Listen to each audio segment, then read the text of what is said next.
had this letter from Kurundar in Los Angeles that Prabhupada's traveling and everyone should invite him to their temple. And Kurundar said, of course he won't go, but it's the etiquette for the disciple to invite the guru to visit the temple. So I was absolutely sure that while Prabhupada might travel to Europe or something in 1 or 2 temples, he wasn't going to go around the world, what to speak of come to Australia. And so I wrote him the letter, the form letter. I put in every persuasive argument and every embellishment and said, we're just dying for you to come here, fully confident that that would never happen.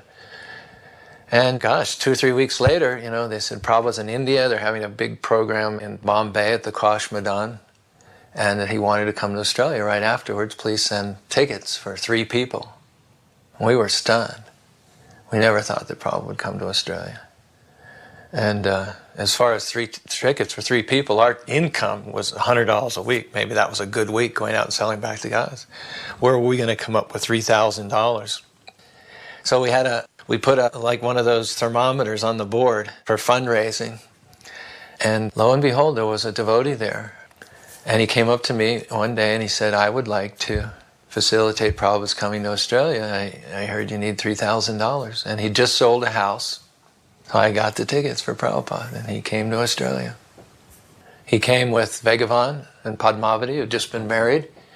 And he came with the deities, Radha Gopinath, that had been used at that Kosh Maidan Pandal. Bhagavan sat on the plane with the deities in his lap. There was a whole bunch of devotees that had joined recently. Some had just joined that week, 7 days ago, some just 2 days ago. But Prabhupada decided he was just going to initiate everybody.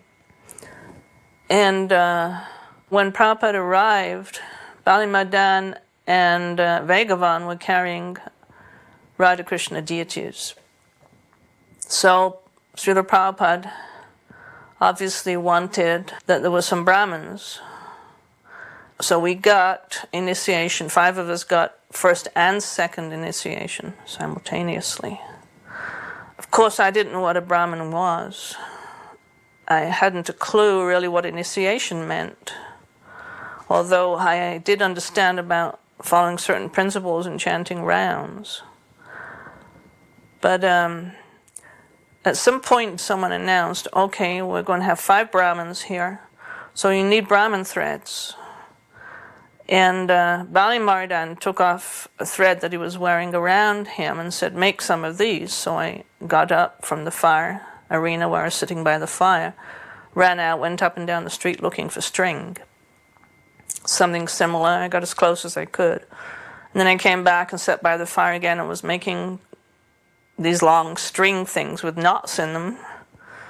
Later on, somebody said, okay, now you're a Brahmin, so you have to wear a Brahmin thread too, so make one for yourself. And I said, what's a Brahmin? And I was confused, and then someone else said, ladies don't wear Brahmin threads. So that was going on, the initiation was going on, and the installation was also going on. We didn't know the deities were coming, really. When they came, we didn't know what to do. But in the year between the first visit and the second, we'd made a lot of progress. And we'd built a beautiful altar there. And that's when he said, when I was here before, I prayed to the Lord that he would instruct you from within how to take care of him, and he has done so. So he was very pleased with the deity worship by then. When he left the previous year, he was thinking we were very much malechas. Well, because I was totally shy, I've always been shy. Being interviewed by those reporters, I think the only way I could have done that was because of my commitment to ISKCON and the devotees and Prabhupada. I wouldn't have normally left home, but I met the devotees and I just had to come and join the temple. It was a force that was way stronger than any of my personal qualities would prevent from happening. So I was very embarrassed. I was worried about my mother because she cried when I left home and she was upset. She didn't understand. From an early age, I used to tell her I came from another planet. I was from outer space, and she never really understood that. So it was difficult to explain why you're going with this weird sect and why you're bowing down on the dirty Paddington streets to some Indian person that we've never met before. So it was a scary time for me because I just turned 18 and I had no worldly experience. So I was totally going against society, totally going against my parents. My thoughts have mellowed considerably since then. I now realise the Hare Krishna movement isn't the monster I thought it was. 30 years ago, I was frightened of what I didn't understand. I know many of my daughter's devotee friends, and I find them to be loving, warm people. I love my Hare Krishna grandsons, who have turned out to be normal, everyday boys. And she's come to no harm. In fact, she's a lovely girl, and I'm very proud of her. But I had that strong conviction that I have to do this because Krishna was helping me. I know that sounds a bit sort of trite, but initially when I wanted to leave home, I thought, how am I going to leave home? So the very next day, my mother said, when I was 17, I left home, so if you want to leave home, it's okay. I thought, aha, Krishna's helping me. That real kind of connection with God was coming. You know, it's like that where you take one step towards God, he takes many steps towards you. So I could feel that. The first time I went to the temple, I was just totally overwhelmed with the prasadam, the smells. I thought, finally, I'm home. So if I did anything in this life, I was going to stay there and I was going to do it because this was my ticket out of the material world, and this was the only place ever that I ever felt comfortable. So there was something special happening there through the Prabhupada's potency.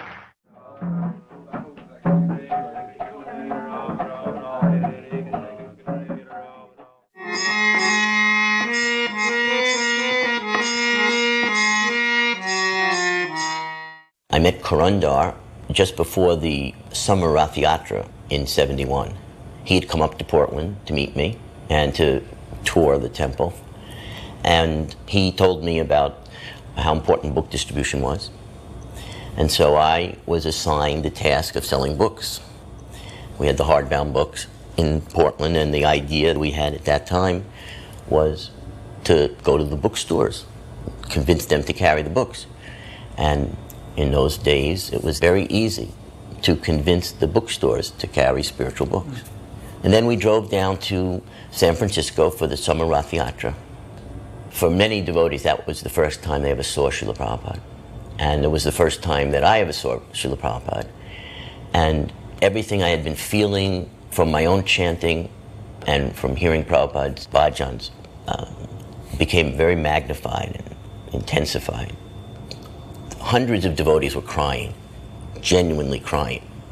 That kirtan was a very special, ecstatic kirtan, a lot of mercy from Srila Prabhupada and Lord Jagannath that day. I was also very emotional. I was crying and very affected. I knew I was going to dedicate everything that I had to Srila Prabhupada.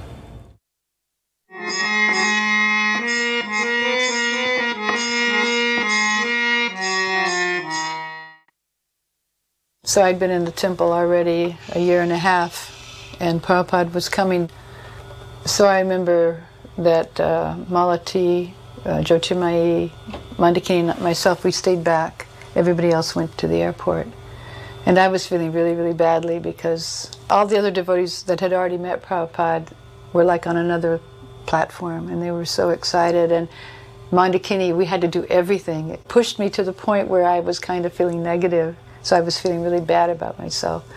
So Prabhupada came through the door into Berry Place, and Malati was first in line, then Jyotirmayi, I think, then Mandakini, and there was the temple door, and I hung back to the back. So Prabhupada walked in with a big smile on his face, and he gave a garland to Malati, he gave a garland to Jyotirmayi, he gave a garland to Mandakini, and then he turned to go into the temple room. So I thought, well, you know, this is right because I'm such a nonsense, you know, I don't deserve anything from Prabhupada. But I remember when he went into the temple room, it was kind of late in the evening. Prabhupada offered his obeisances, very deliberate and very slow and just very transcendental. And then he stood up and he just held his hands and just looked into the deity so nicely. And then he went upstairs, and then all the devotees got back from the airport. And we were all in a big room, and it was either Ekadasi or it was going past midnight and it was going to become Ekadasi.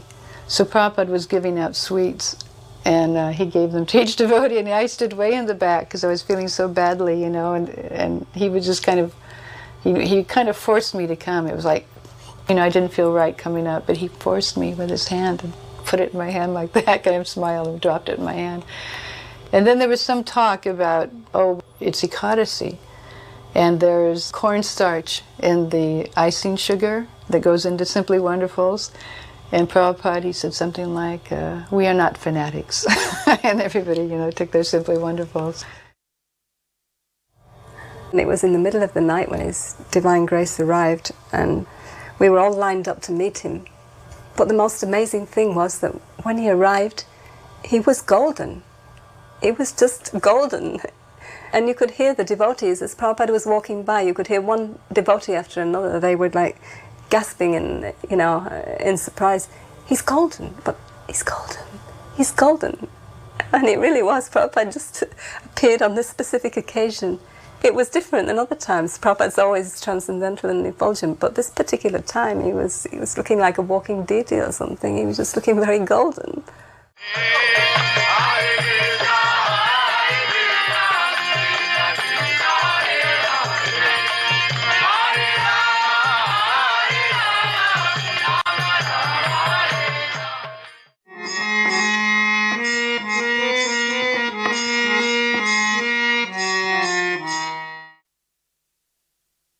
When I was in LA, I know Prabhupada had wanted us to carve some murtis of Radha Krishna. This is before we had installed any deities, and he was at the time trying to cast them in America to see if it could be facilitated.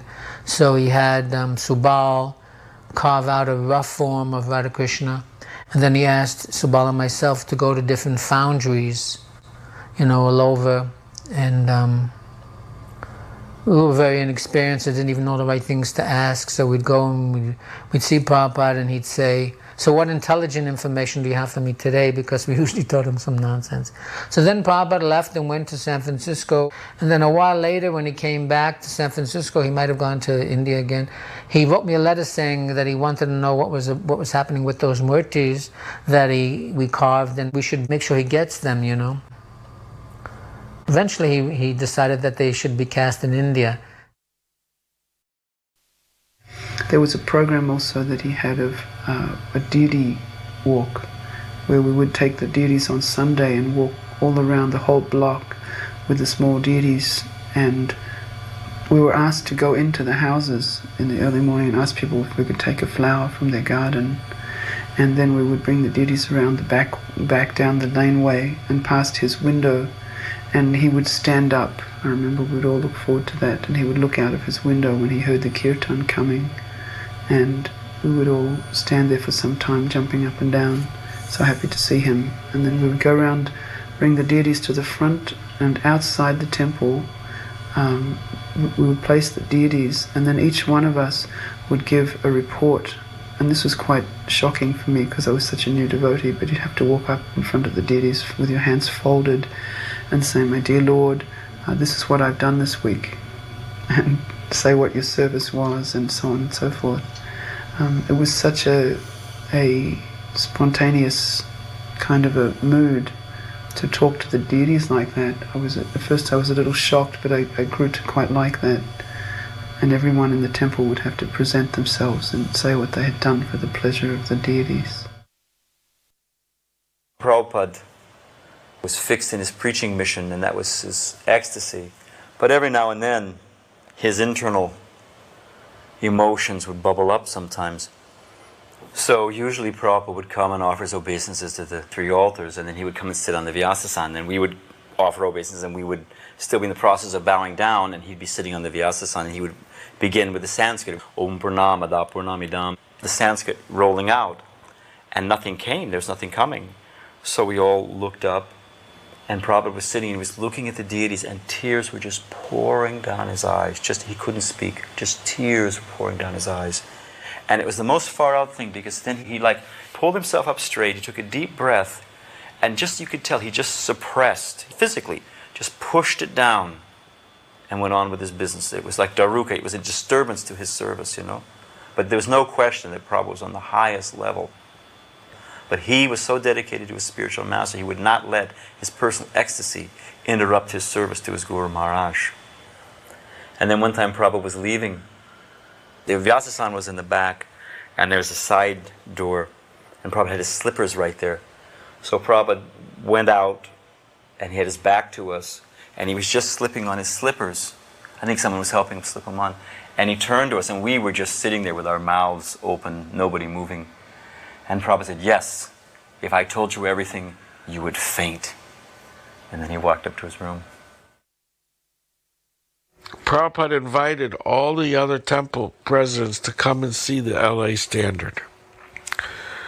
And he wanted this standard to be introduced, especially with the deity worship, with the 3 altars. Prabhupada, when we got the building, Prabhupada went room to room and picked out what each room should be used for.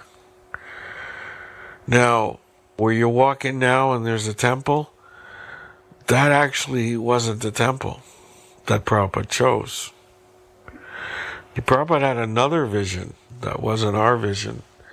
His vision was to have mainstream America come into that with their shoes on and sit in the pews and hear Bhagavad Gita and Kirtan on the stage. We put Prabhupada's Vyasasana on the stage. And he had Vishnu John play the organ. I even wanted to take out the stained glass, and Prabhupada said, "No, that must stay." He said, "Don't touch anything here." Even where the minister spoke, that was it called? A purport? Yeah. He kept that because he wanted devotees to come and speak too. It was so surreal to sit in the pew and hear Bhagavad Gita and hear Vishnu John singing Jayamadava on an organ. Even Prabhupada would play the organ. We would sit and he would play the organ. I wish there was tape recordings of that. Prabhupada saw that the American people were becoming disenchanted with their churches. He said, "Now I will enchant them with Krishna consciousness." So he thought, they're inclined to come to a church, let them come back to this church, but hear Bhagavad Gita and hear the Kirtan. I mean, Prabhupada's vision was totally, he was thinking mainstream America, not hippies. Prabhupada's vision wasn't that we all become monks. He wanted judges and politicians and doctors to come to the temple. They're not going to all become monks and shave up. But we had another vision, come to the temple and shave up. But that wasn't Prabhupada's vision. Prabhupada used to come in from the back of the temple room because his quarters were upstairs and there was a hall he came down. And we didn't have the big Rukmini Dwarkadish then, we only had small Radha Krishna. And Prabhupada came in, and from the back of the temple room he looked and he called Shalavati over. Shalavati was the pujari.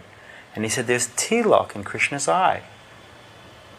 And she went and she looked and she couldn't see anything, and she came back to Prabhupada and said, "No, there's tilak in Krishna's eye." And she looked and she looked and she looked, and right in the it was a tiny speck of tilak in Krishna's eye.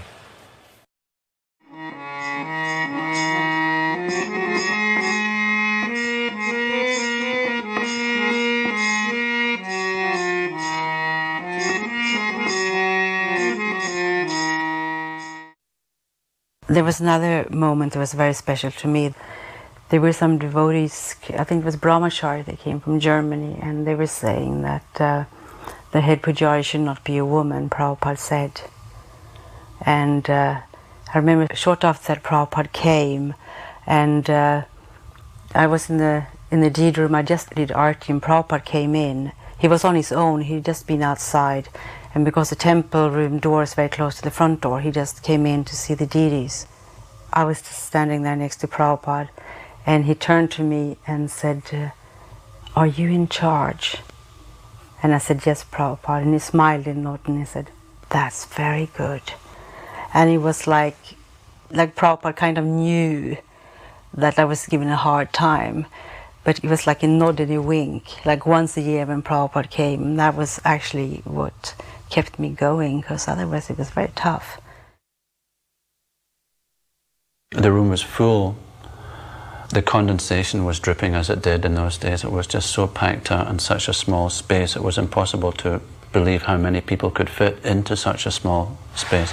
But Prabhupada had finished giving his lecture, and that is Krishna consciousness. Are there any questions? And immediately an Indian lady stood up, and her question was, Swamiji, can you see God?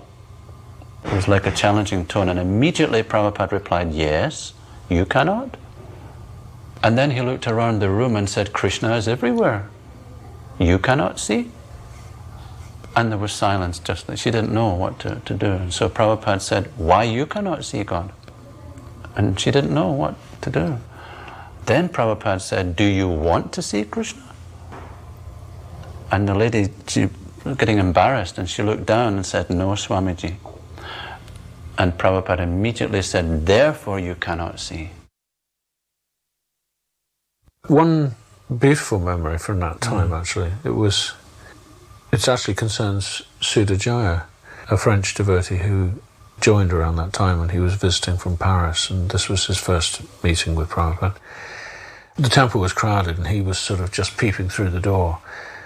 And he asked at the end of Prabhupada's lecture, he started just telling Prabhupada, he said, you know, I met the devotees here in London. I came here to get a job, but I met the devotees and I just find they're so attractive. I just want to be around them. And now I've heard you speaking, and, you know, it's just so beautiful. It's so wonderful to be here in the temple surrounded by all these wonderful devotees and listening to you. And I don't want to go back to find a job. I don't want to go back to Paris. I just want to stay here with all the devotees.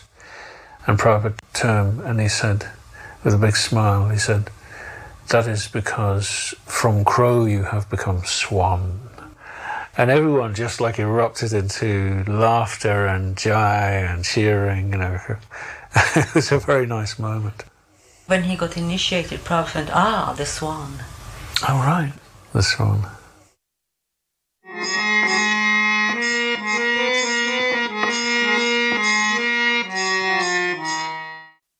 I met the devotees in very early 70s. One afternoon I saw them in Calcutta playing Mridanga, and after some time they were preaching.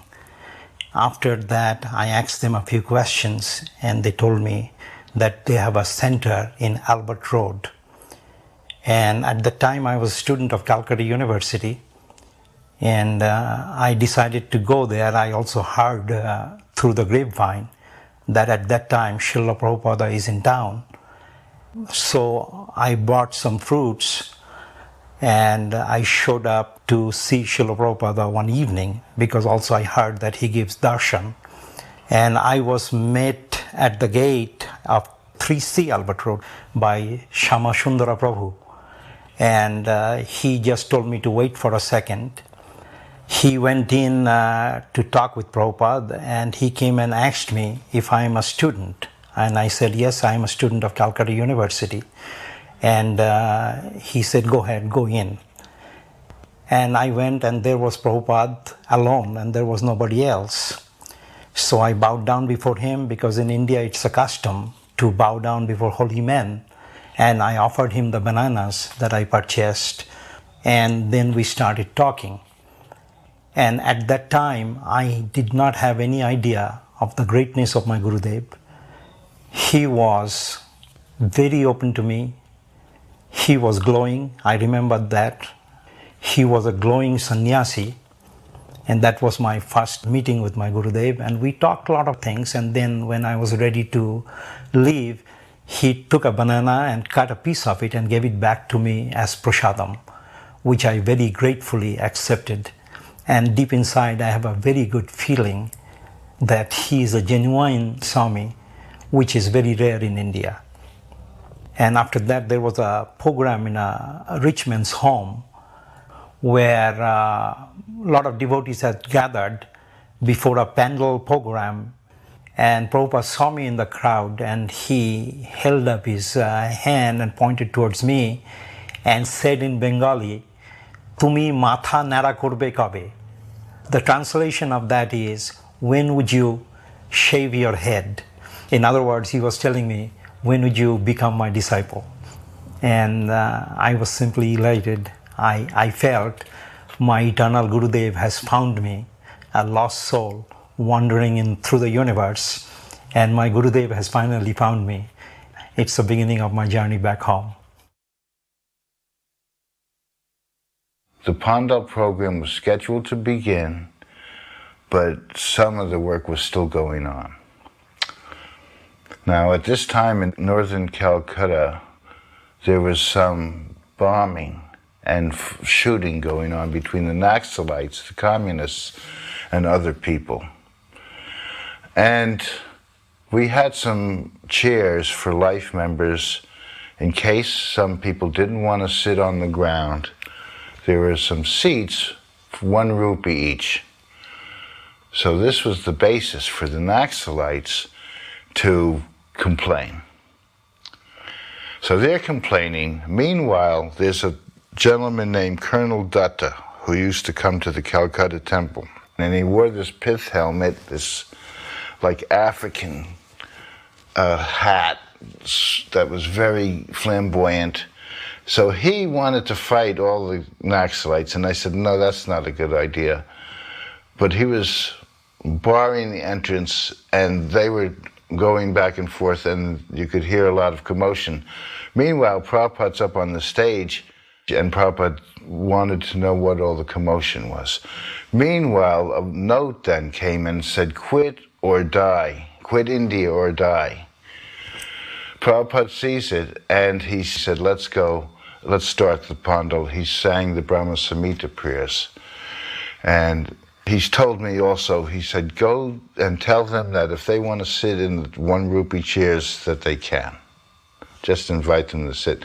So I invited them to sit. This diffused their argument. Prabhupada started singing the Brahma Samhita prayers, Chintamani Prakara Manaso, and they just quieted down. And the Pandal program started. Before the Pandal program began, some reporters came to interview Srila Prabhupada, and one of them challenged, what is the point of spending so much money, making so many arrangements for this Pandal, when the money could be used for better purposes, to feed people? Srila Prabhupada replied, the purpose of the Pandal is simply to give people a chance to come and hear. Where has the Pandal come from? I went to America, and I simply gave people a chance to hear. And because they heard, now they have come with me to India, and they've made the Pandal.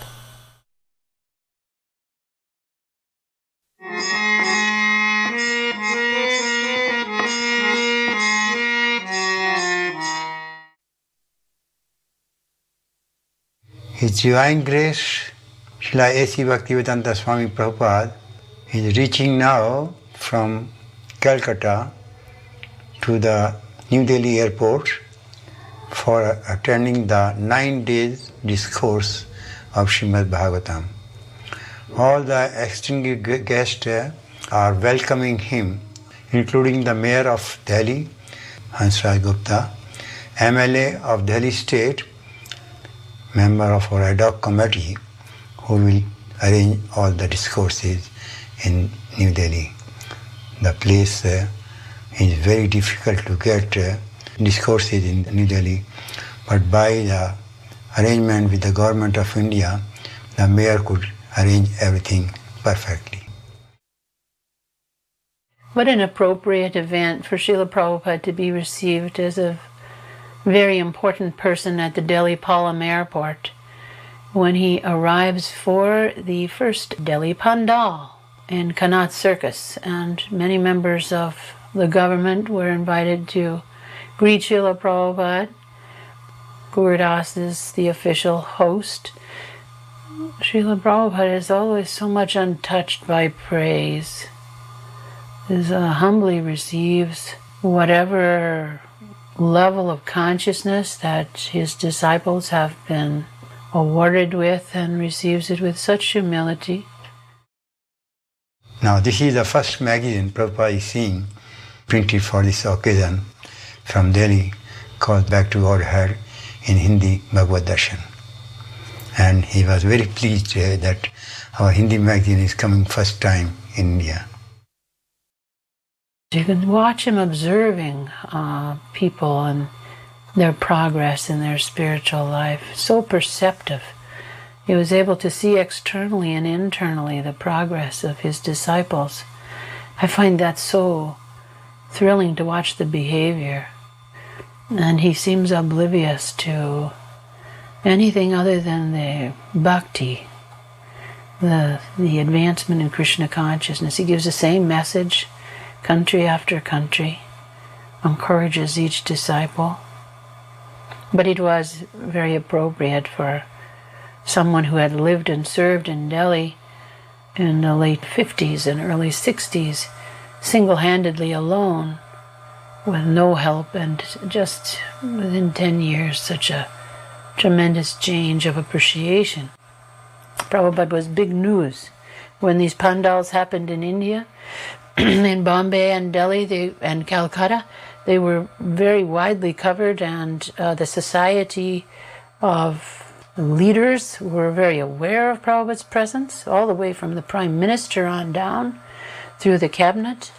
The Prime Minister herself was very appreciative of our Krishna consciousness movement, and through some of the honorary members of Parliament who spoke on her behalf to her, she was helpful in the early years of our Krishna consciousness movement, met with the devotees, and gave a good word. That was Prime Minister Indira Gandhi. When he got back to where we were staying from the airport, he invited everyone into his room, and he was just kind of like lounging on these pillows, and he looked so youthful and effulgent. It was just totally a different experience than seeing him in America. And he was kind of like laughing and joking about how bad the milk was in Calcutta. The milk in Calcutta is finished. He'd just come from Calcutta.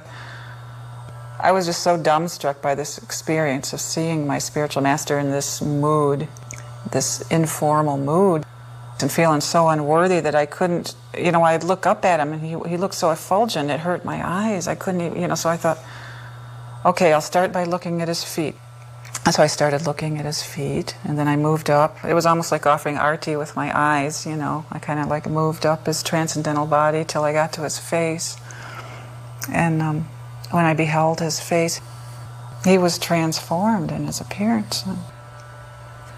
And I started trembling, and tears started pouring. I couldn't believe what I was seeing, and it was not a physical form at all that I'd ever seen, but it was Prabhupada, but it was like transformed into this exquisite kind of otherworldly beauty that you never see on this planet, and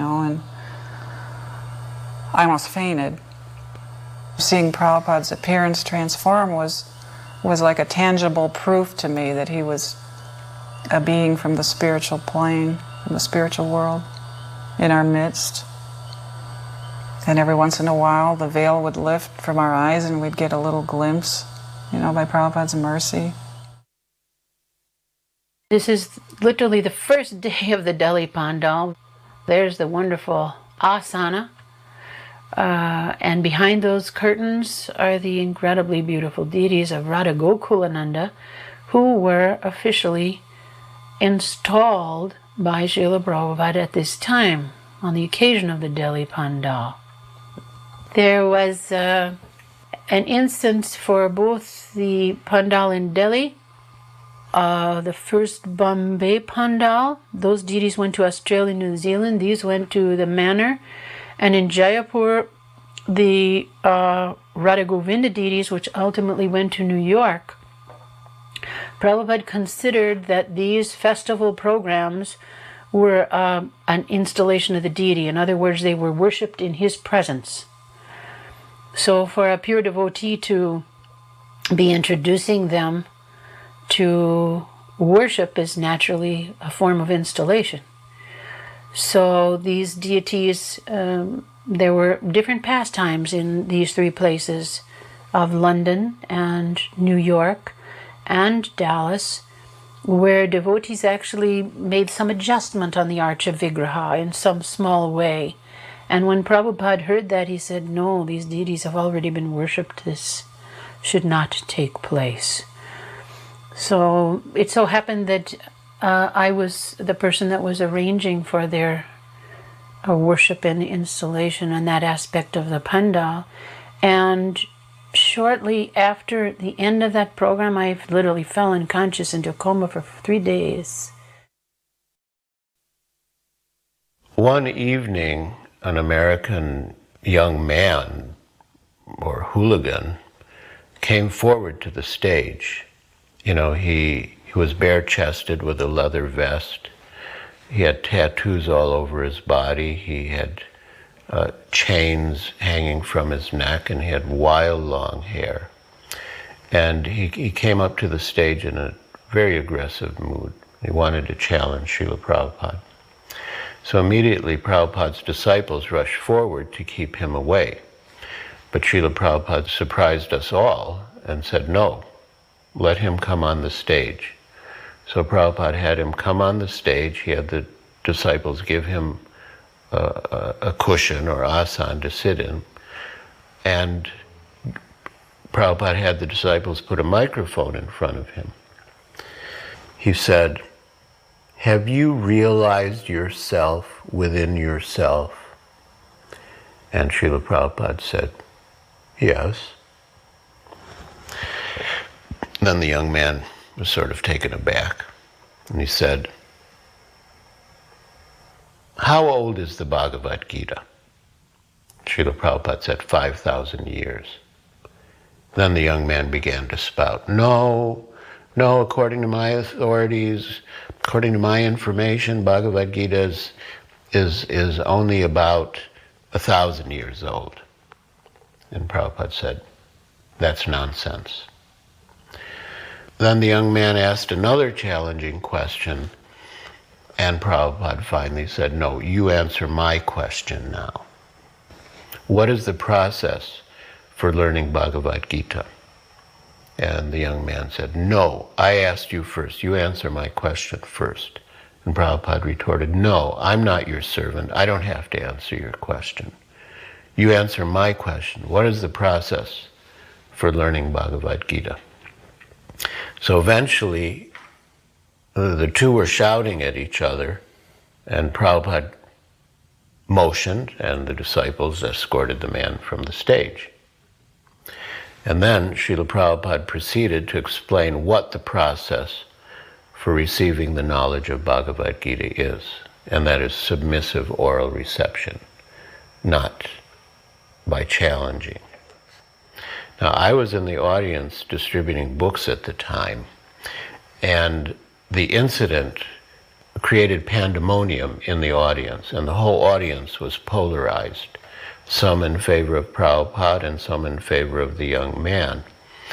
The ones that were sympathetic to the young man got up and surrounded us and started to challenge us and say, you know, your Guru Maharaj should have answered his question.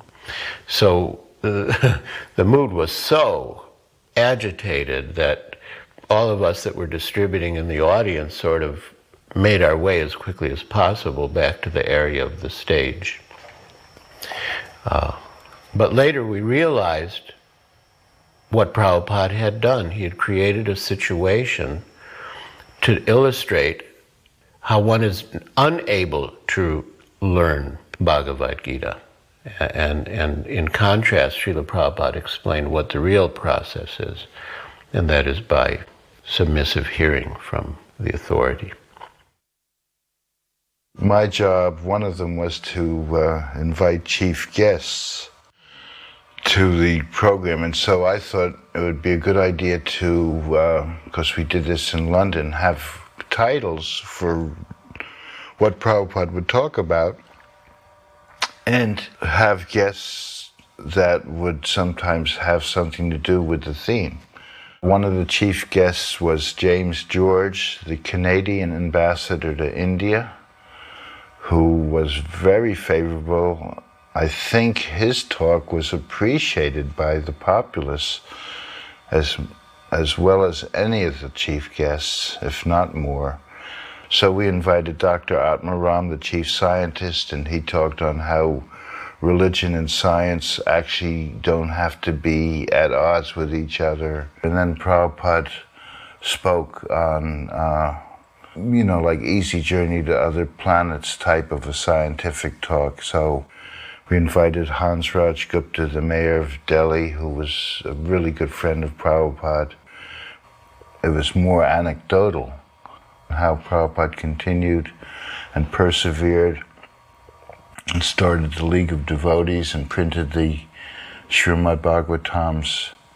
It was very enlightening to us because Prabhupada really did persevere at the beginning of many of the things that we take for granted and made them happen.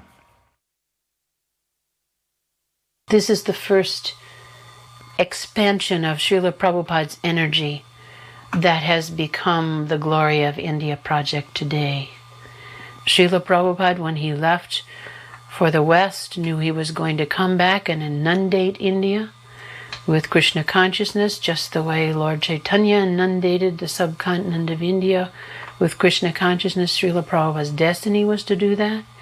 And when he brought his disciples back from the West, who were enthusiastic but very new disciples, he started sending them various places for preaching work.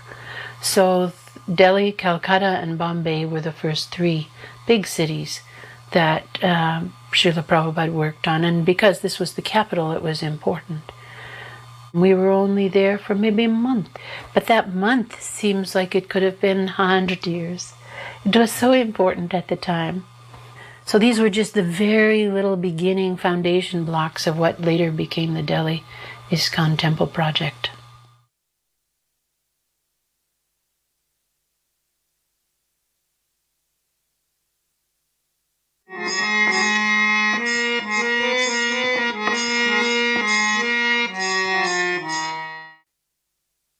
Prabhupada took us to Vrindavan, and this was like the ultimate experience for us. Prabhupada coming back to his spiritual home with so many sons and daughters. This was the high point of our India experience with Srila Prabhupada, entering the magic spiritual realm of Krishna itself. Everything he had been teaching us for years came into focus. We could see now, oh, this is Vrindavan. Such intimate, sweet exchanges we had.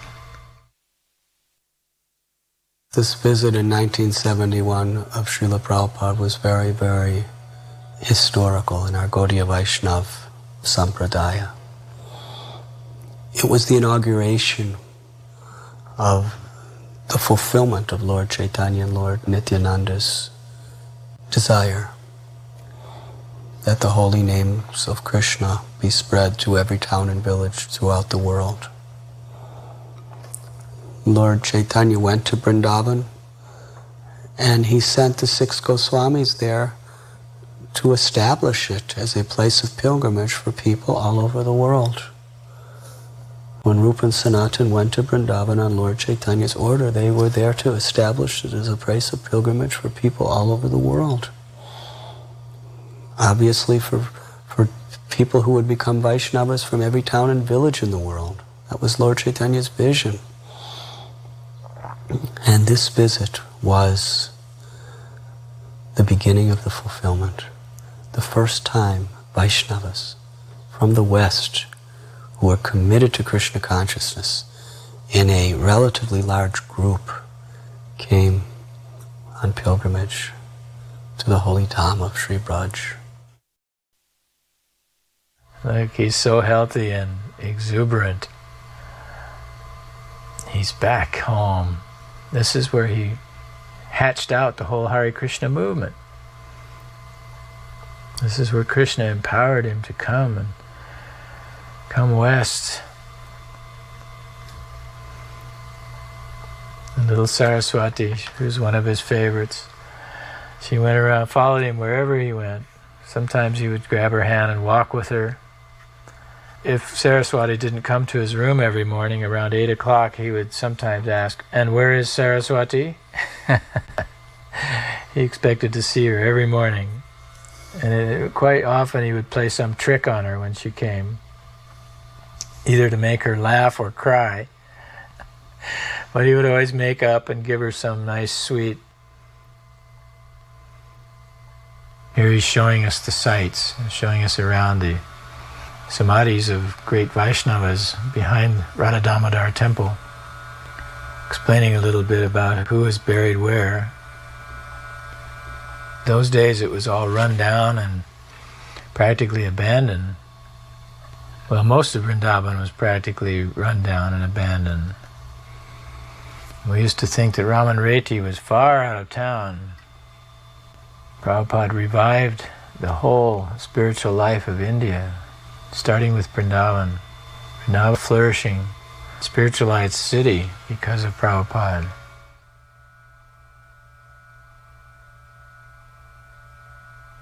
Of course, Rupa Goswami's samadhi there, Prabhupada's favorite place. He used to say that Rupa Goswami inspired him to go to the West and spread Krishna consciousness, as he would sit in his room and gaze out on his samadhi year after year and chant and read, translate.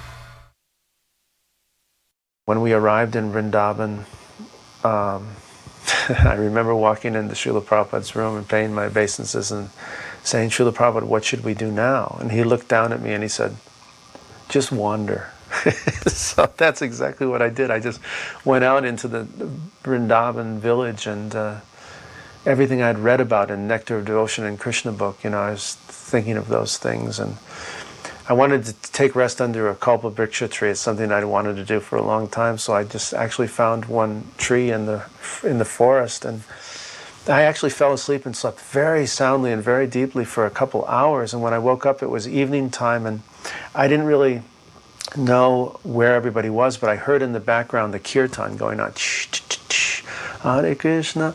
And so I followed the sound, and I arrived at this big program where all Srila Prabhupada and all the devotees were, and the lecture had just stopped, and they were serving out prasadam. It was a great day in my life, just the way it worked out. Prabhupada was giving a lecture in a garden. There was a small pandal set up, and many Brijabasis came to attend that. It was somewhere in the area of Radha Govinda temple. And somehow or other I came late, and when I arrived, Prabhupada was just leaving, walking through a field back to his car. People were lined up on both sides to offer obeisances. And I offered obeisances, and Srila Prabhupada stopped in front of me.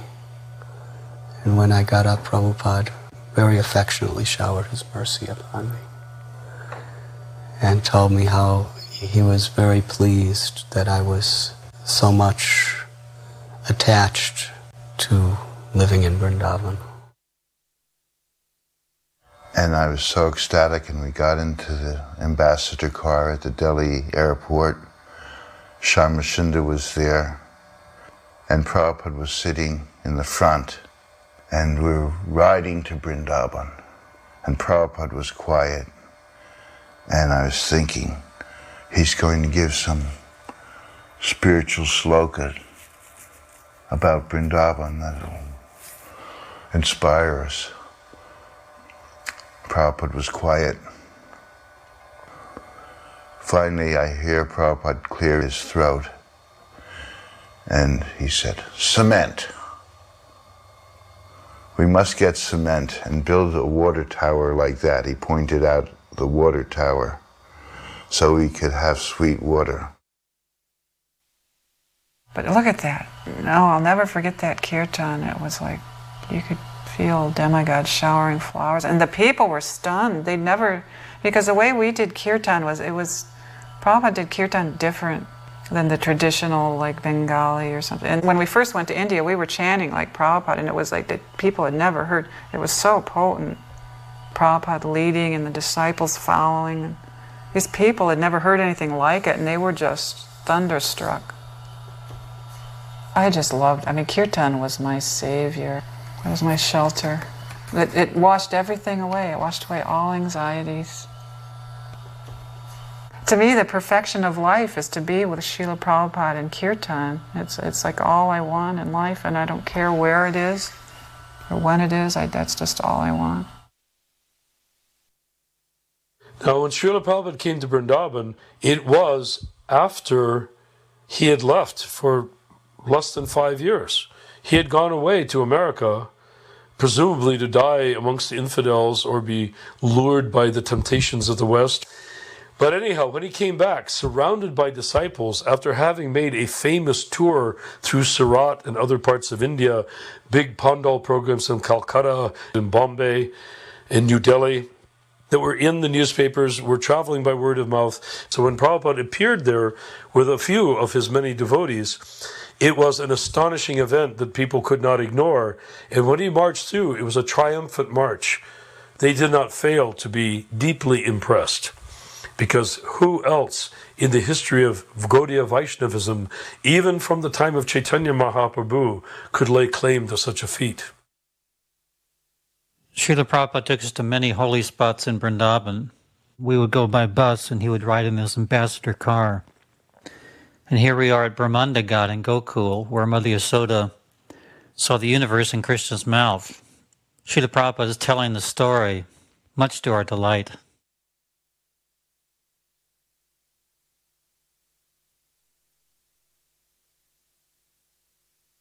His eyes get big when Mother Yasoda sees the creation.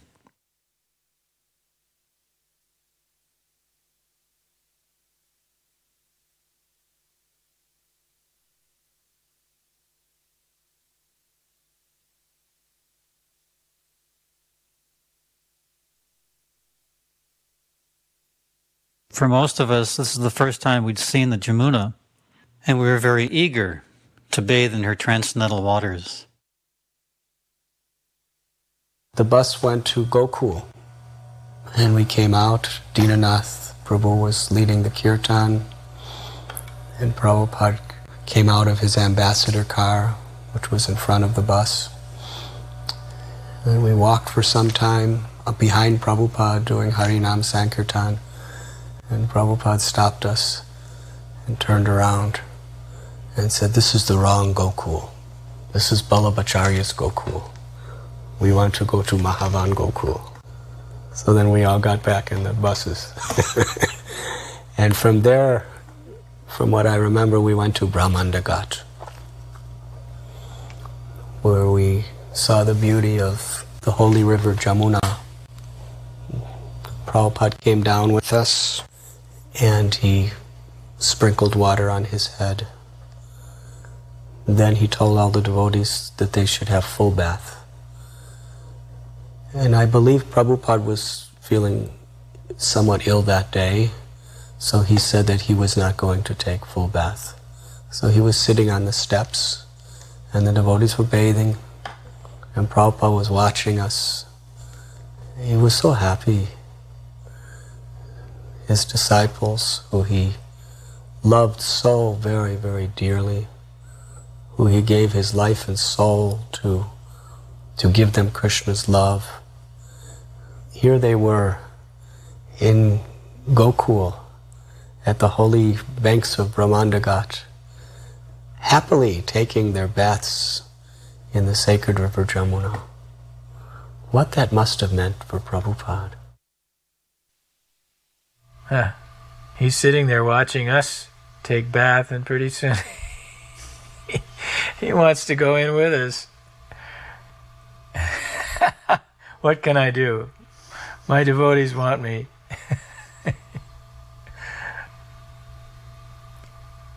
Come on, Prabhupada, come on in. Here we are saying our Gayatris on sacred threads, standing in the Jamuna River.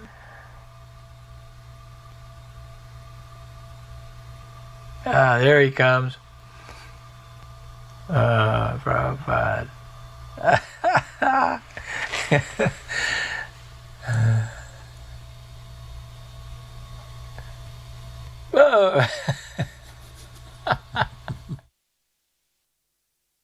A few few of the ladies were kind of clustered together, and Palika was there.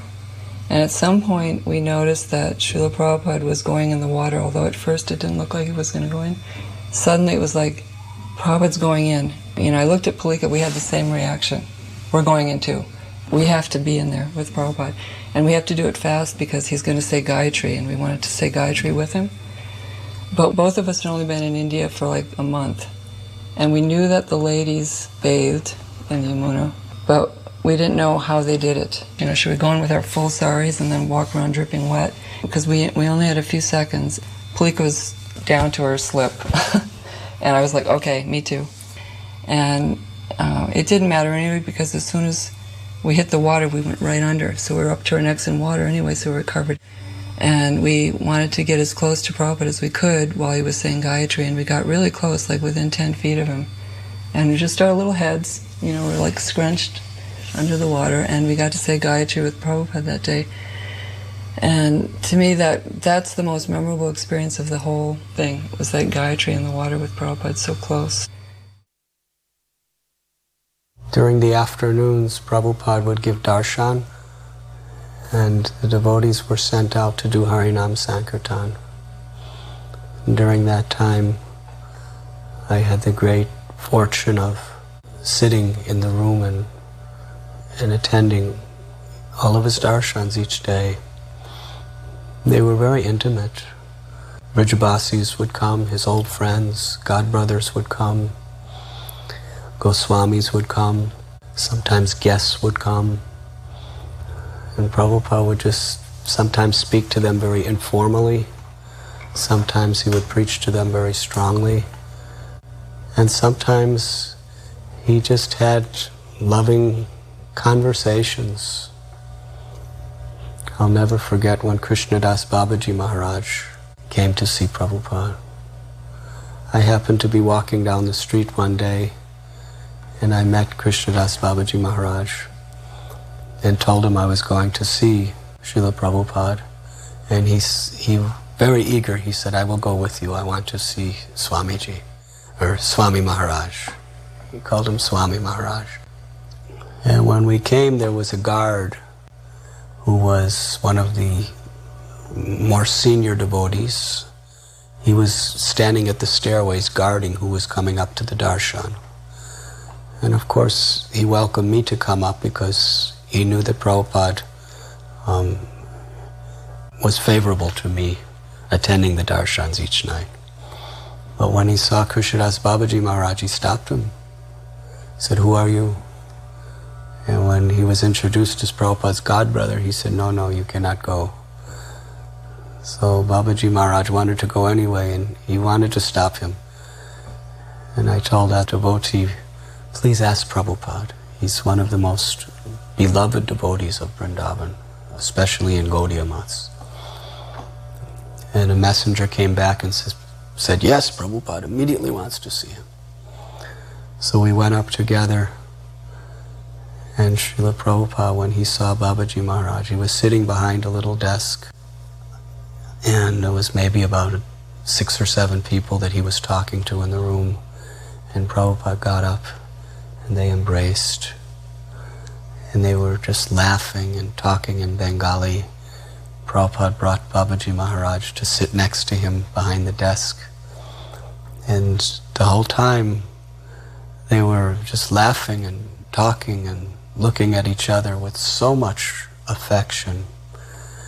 And the 6 or 7 people who were there were completely forgotten, so they left. And I just sat there, just watching this interaction. I couldn't understand a word of it because they were speaking Bengali language.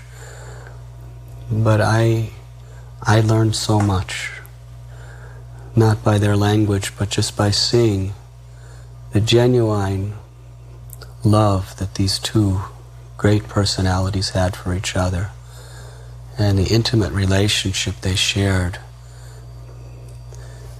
And they were constantly saying Hare Krishna and laughing. I understood then that this is the goal of life, to have this type of love with Vaishnavas in sharing the mission of the spiritual master and pure love for Radha and Krishna. I think they were together for probably almost 45 minutes to an hour. And then Prabhupada made sure Babaji Maharaj got nice prasad. We went to Mr. Saraf's house, and he had just decided to give us the land in Raman Reti. There was a slip of paper that said yes and a slip of paper that said no. Our friend Shama Devi from London and Kenya and Vrindavan also wanted this piece of land. She had a ashram down the street in Raman Reti, and this would be an expansion for her. She was vying for it.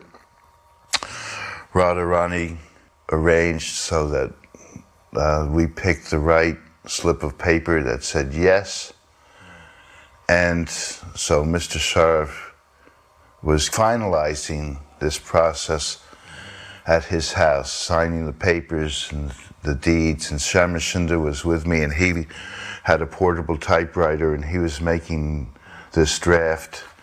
At the same time, Gaurachand Goswami and Madan Mohan Goswami had shown up because they were contending and wanting money for Prabhupada's rooms in Radha Damodar temple. At the same time, Prabhupada had sent me to Mathura to arrange for these rooms for life as a seva. It's a technicality.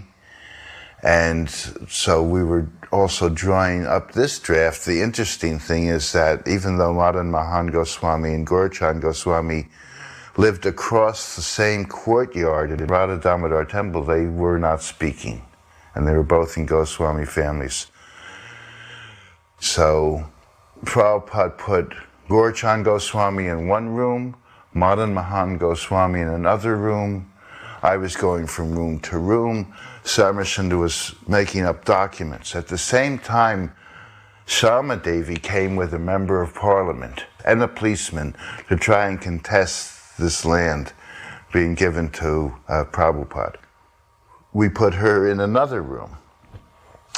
So Mr. Sharaf's house was full of people who were not talking and arguing and contending, and Samarasunda was making up documents.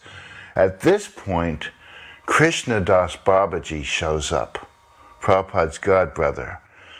Somehow or other, he always knew when Prabhupada was coming to Vrindavan. This was not announced, there was no emails. And he shows up from Radhakund, and he laughs and chants. He didn't speak much. He laughed a lot, he chanted a lot. One time he left his bead bag in a non's room, and we immediately had a poll how fast he would be to return to get it. And I said, well, at least within the minute. And sure enough, he came back and got his beads. So I called Prabhupada the ringmaster, because he was like a circus ringmaster, taming clowns and lions and contesting people. And all the documents were drawn up. We got the rooms in Radha Damodar for life. We got the land. Shama Devi couldn't do anything. And Krishna Das chanted and laughed. And it was a wonderful day at Mr. Sari's house. After the incredibly successful Pandal in Delhi, where tens of thousands of people were coming every night to hear Srila Prabhupada, Srila Prabhupada took just a few of us, 20 or 30, to Vrindavan. So after all the fanfare in Delhi, the lights, and distributing prasadam to all those people and the dignitaries that came, here we were in this simple village with Srila Prabhupada, and I think all of us, certainly myself, felt how much Prabhupada cared for us.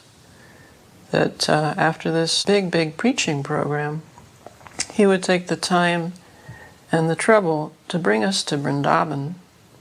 We stayed in a small place, Saraf Bhavan, which is about a mile from Loy Bazaar. And every day we would go by bus to different holy places. We went to Govardhan, Radha Kund, Barsana. When Srila Prabhupada was being carried on that Brijabasi palanquin up and down the hill of Barsana, the devotees were just so blissful, so happy to see Prabhupada being carried in this way. And although it appeared like a very uncomfortable way of traveling, Prabhupada was bouncing back and forth. Srila Prabhupada looked so blissful. At times he smiled so blissfully, just so happy to be amongst his devotees, roaming through the hills and mountains of Barsana, Sri Radharani's place of pastimes.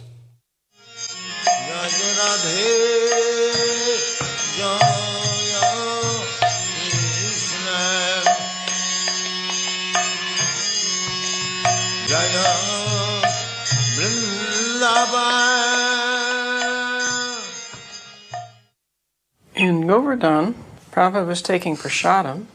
Malati used to travel with us always and cook for Prabhupada. Even on the bus, Prabhupada would sit in the front seat because his car had broken down. So he would be on the front seat of the bus and Malati would be in the back seat doing whatever she was doing. Nobody knew for sure. But then eventually she would come through the aisle of the bus and present to Prabhupada a beautiful plate of prasadam. It was a little bit miraculous how she did that. So she was Prabhupada's cook during this time. And I remember in Govardhan, she served Prabhupada his prasadam and a dog wandered by, a hungry dog. And Malati was about to give it the standard hut to drive it away when Prabhupada stopped her and threw a piece of his samosa to this dog, which actually delighted Malati. She was happy to see and also to hear Prabhupada say that no living entity should go hungry in Krishna's dham. He was constantly concerned with everyone's health and well-being. And everyone had a task.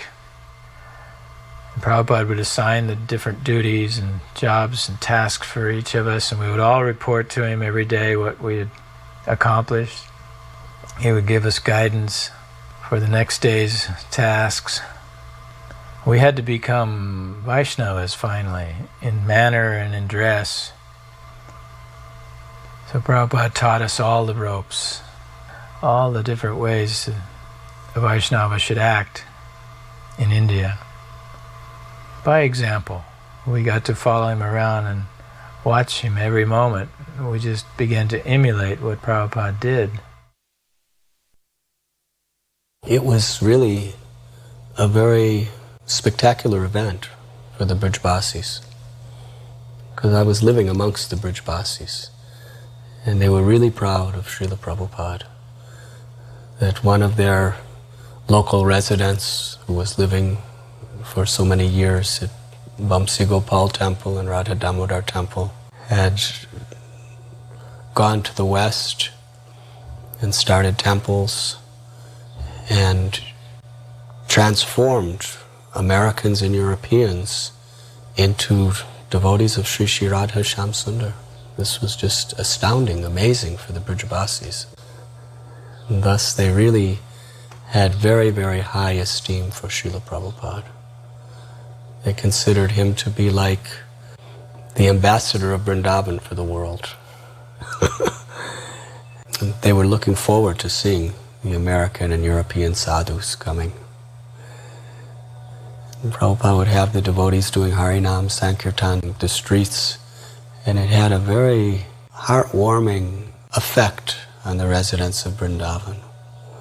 They were joyful to see people from all over the world, young people, full of life and opportunities, who had accepted their culture, their faith, and especially they accepted the mercy of Srimati Radharani. This was very meaningful to the Brijbasis. At that time, I was with Prabhupada from the Mangal Arati through the evening. But then after the evening darshans, I would go back and just to the bank of Jamuna, and I would be with my friends, the local inhabitants of Vrindavan. And they were very much talking about the glories of Srila Prabhupada. It was the first time Vrindavan had ever seen anything like this in history. Krishna appeared 5,000 years ago in Vrindavan and performed his transcendental pastimes. Chaitanya Mahaprabhu came 500 years ago, and by his order the Goswamis began to excavate and establish the places of Vrindavan.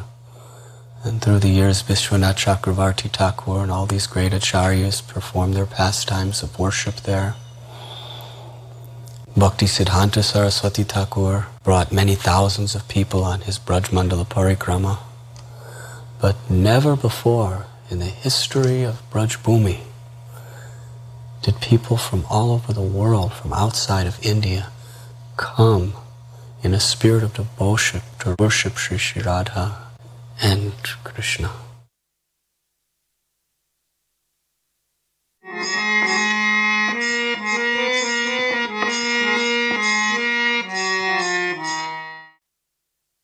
This was a very bizarre experience. It's like the people were just like mobbing. It got to be this almost like a frenzy, like a hysteria. You know, it's like they were so excited to have the devotees there. And as we're going down the street, we're knocking over like vegetable stalls and it was like. And so Prabhupada appeared to be feeling ill, like we couldn't tell if he was sleeping or if he was fainting, you know. And then we ended up in this, some kind of sports stadium or something, remember that? And Prabhupada was in this little room, and we closed the gates, you know, like these big wooden doors. And then the people just wanted to see Prabhupada, but Prabhupada wasn't well. And so the devotees got him in this room and just kind of like closed the room and wouldn't let the people come in, and they just got more and more upset, and they were kind of like banging on these gates trying to get in, and I was getting like scared. Like, were they going to break down the doors and like stampede us and what they were going to do? Because they were getting a little angry too. And it was like that. People just like thronged Prabhupada like some rock star or something, you know. I wanted to rip him apart, get a piece of him. And so I don't think Prabhupada ever did speak. I don't even remember how we got Prabhupada out of it, but I do remember that he sent groups of devotees out to have contact with the people. I remember myself and Narayan being sent out as a team, and we went to this little temple, and I think Narayan gave a little talk, and we had a little kirtan, and the people were satisfied.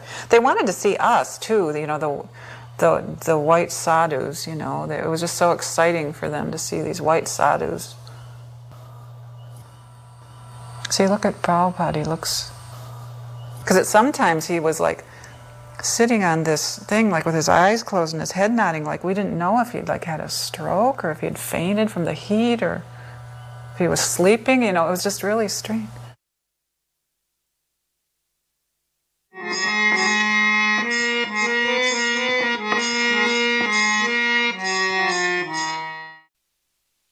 This was one of the most intimate and relaxing highlights. Prabhupada stayed in Jaipur in the palace grounds as a guest of the Queen, Gayatri Devi. But she was so thankful to have Prabhupada there. The devotees coming in and out of the Govindaji's temple would parade by Prabhupada's bungalow throughout the day. And there were so many wonderful devotees in Jaipur. Every one of Prabhupada's lectures, morning and night, were packed with thousands of people, devotees of the Govindaji temple there. And he was appreciated in Jaipur in a way that he had not been appreciated in other cities in India. Almost every citizen came to these speaking engagements. They were already full-fledged Vaishnava devotees. He was very happy in Jaipur.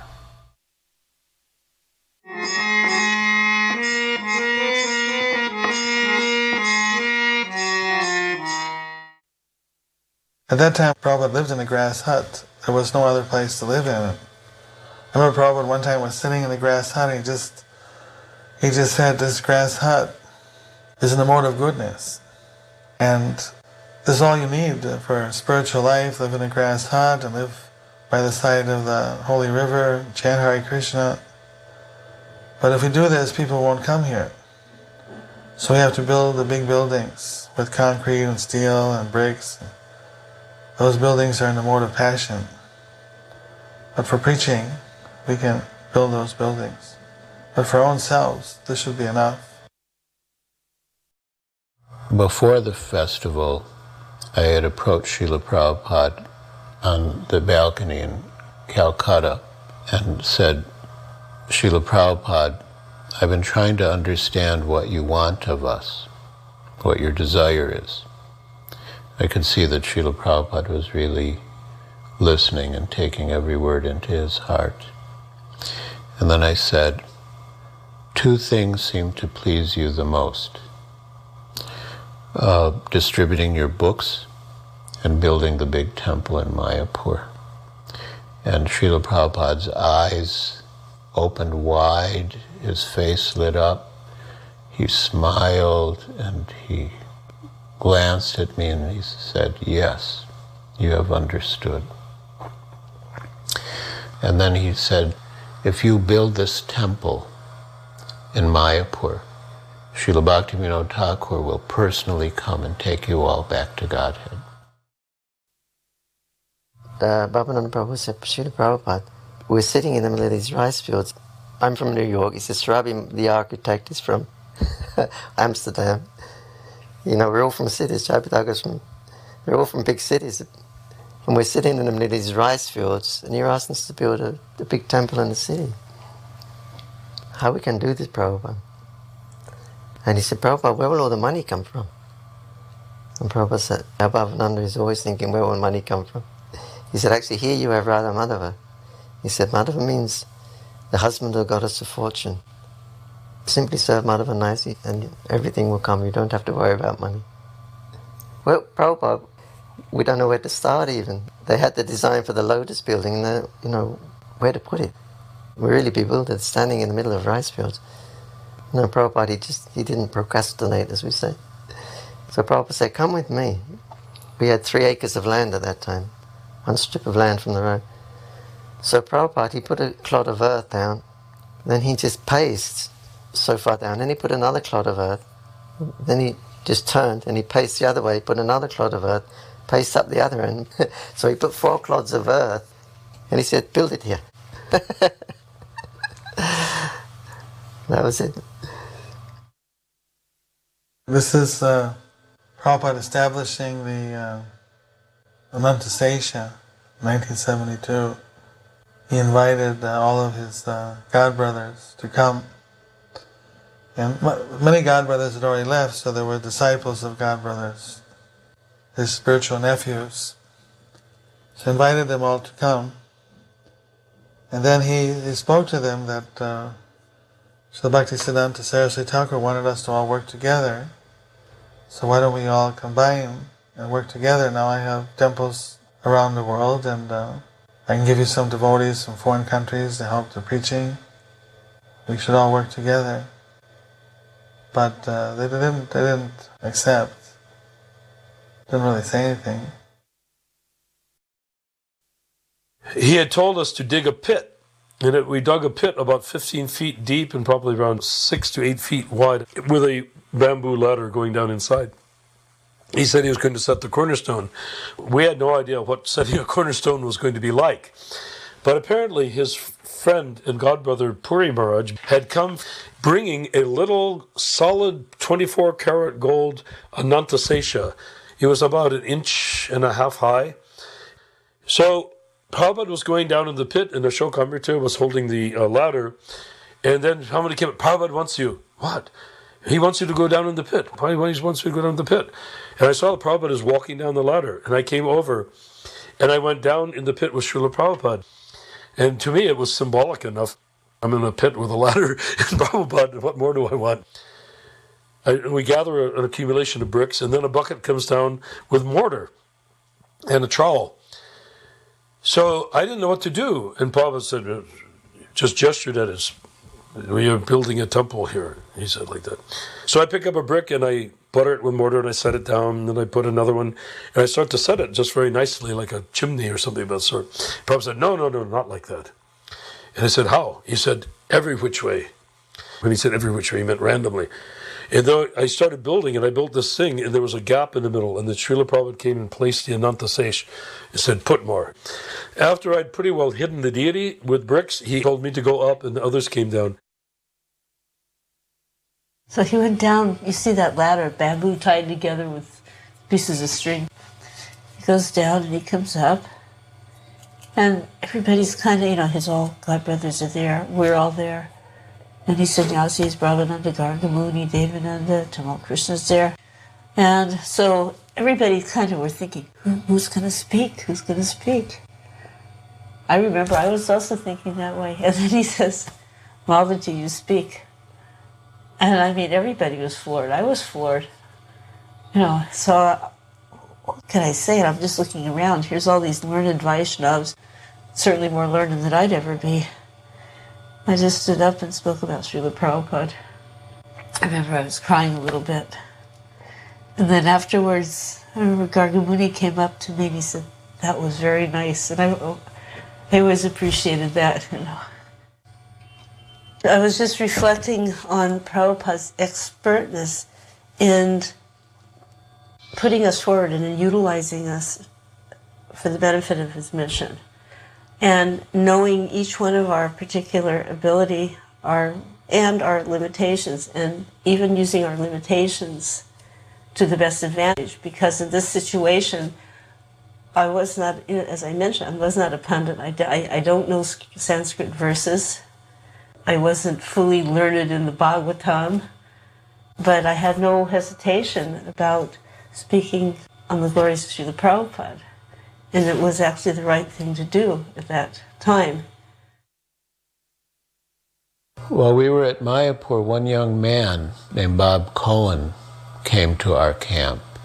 And we were really surprised because we didn't get visitors just coming like that. And Bob Cohen was very intelligent and sober. He was a Peace Corps worker in India.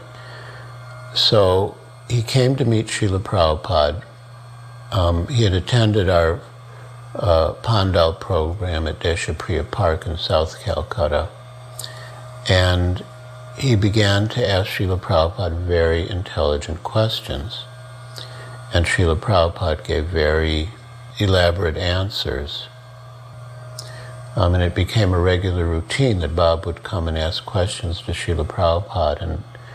And knowing that there was going to be an important discussion, I would ask Srila Prabhupada, should I call the others? And he would say yes.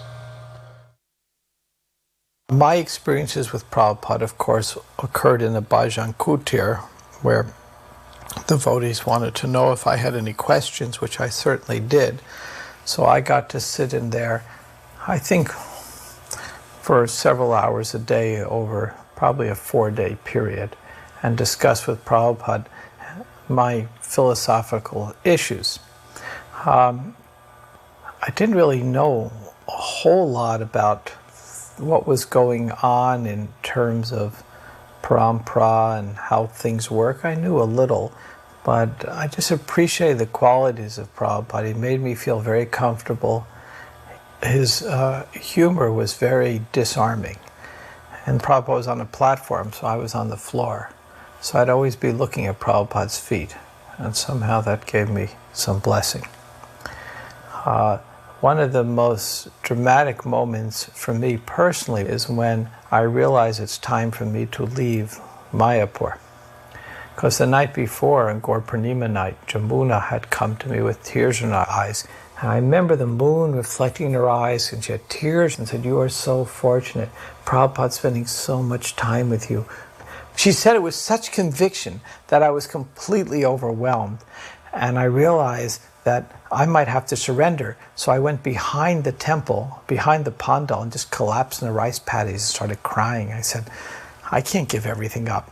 So the next morning, Prabhupada called for me again, asked if I had more questions. I said, thank you very much for what you've done, but I have to leave now. I have to get back to my teaching, which the Peace Corps had no idea where I was or what I did, so I could go back or not go back.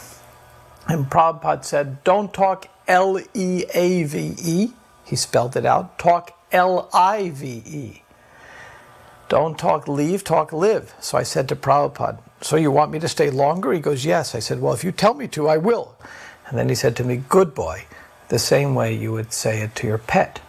So at that time, in my heart, I felt I had become Prabhupada's pet, not realizing that I, in essence, had accepted him as my guru, though, when I think back at it. After that time, I was sold out to Prabhupada. A minor incident, but for me it was very major. And Prabhupada timed it just perfectly well to capture me.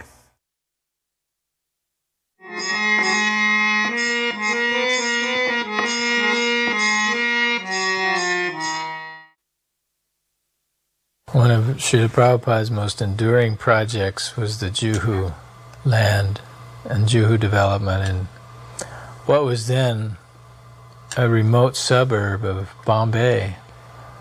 It was open marshland and swamps and coconut groves. Very few people there in those days. So it was difficult for the devotees, some of the devotees, to understand why Prabhupada wanted this land so much. Most devotees are familiar with all of the squabbles that went on for this land over such a long period, many years, and the fights, litigation that was waged over this land. But Prabhupada was so insistent that we acquire this land, and he was ultimately triumphant. What we were thinking was, mostly at that time they were hippies, so they are being converted into good people, so we should help them whatever way we can. We are not rich or anything, but whatever little in the house is there, we should give. So they used to come for cold water because March, April, it was so hot. So they are not used to this climate. And then we used to give limbu water, and whatever is available in the house, we used to give them. So then once he was walking in the garden, Prabhupada. So some new devotees had come in the morning. So he shows our house and tells, this is Hare Krishna Annex. You all have left your mothers and come. Here is a mother for you. And anything you want to, you can ask her, and that is the house. And he pointed to our house. Afterwards we asked the devotees what he was telling. They said, this is Hare Krishna Annex. My name is Smriti Warrior, and I lived on Hare Krishna land, B building on the ground floor. And my parents were Mr. and Mrs. Warrior that helped a lot with the temple and the devotees and did a lot of seva, and basically grew up on Hare Krishna land. I was there before the devotees came, so when they first came, I was 6, 7 years old. And of course we'd never seen foreigners so much before, so when they would come, we would stare at them. They were like celebrities. We used to just sit there, every move they made, we were watching them. Of course, at that time we used to tease and chant. You know, we would chant, but we would teasingly chant Hare Krishna or say Hari Bol. And as time went on, we started to like them. And, you know, they would be so nice to us. So we'd always go up and anything they wanted, we'd run and get it for them. Or they were living on the rooftop. They would bathe up there, and I remember we used to see these soapy white lathered heads, you know, Gargamuni, Brahmananda, Madhuvisa, you know. This must be in Acharya's garden that he's getting a massage, because he came out of there and went right into the house. And later on they started a Gurukul, which we attended. That was the only Gurukul we really enjoyed going to, and the three of them did it. It was so much fun. We used to do all kinds of things, you know, little projects, learning shlokas, chanting, putting on dances when Prabhupada came. Before even having the title to the land, he had a cornerstone laying ceremony. Prabhupada was the expert in everything. He was the supreme strategist. He said that if we install deities on the property, no one will take them down. This is not done in India. That this would give us further right to the land. So he conducted this cornerstone ceremony, and later when the police did try to close down the deities, There was a public outcry which forced the situation towards Prabhupada's favor. But it was another year and a half from this cornerstone laying ceremony before Prabhupada actually acquired the deed to the land. But this was another maneuver that Srila Prabhupada thought was important, to establish our right to the land by installing deities and having a very elaborate cornerstone laying ceremony. Prabhupada was teaching us all the time how to do business, how to manage our affairs. We were so innocent. We had no knowledge or experience in these kind of affairs, buying land, getting titles, and what to speak of in India, where things are 10 times more difficult than the West. I came after shaving my head, and then when I was asked by Brahmananda to go and see Srila Prabhupada, then when I walked in, he said, "Oh, now you look very nice." First he asked me where I was from. I said, "I'm from Holland." And then he asked me, "What is the use of decorating dead bodies?" And then I said, "No use." And he said, "Exactly." I said, "Don't waste your life in decorating dead bodies." I was an artist. I was a designer. I would make things, beautiful things. I was definitely a decorator, so I understood the hint. So he would say, "Don't waste your time on making beautiful things for the wrong purpose." And then sort of immediately he hinted that Krishna has sent you here to design his temples. That's what the next thing he said. And tomorrow we have a ceremony here. It's called initiation ceremony, and then you will be initiated. And then he asked the secretary, he said, "Give him some paper and some pencil so he can start designing. And you can sit over there next to the secretary." So then he called Shamsundar and he asked him to give me the photos of the Radha Gopinath Mandir.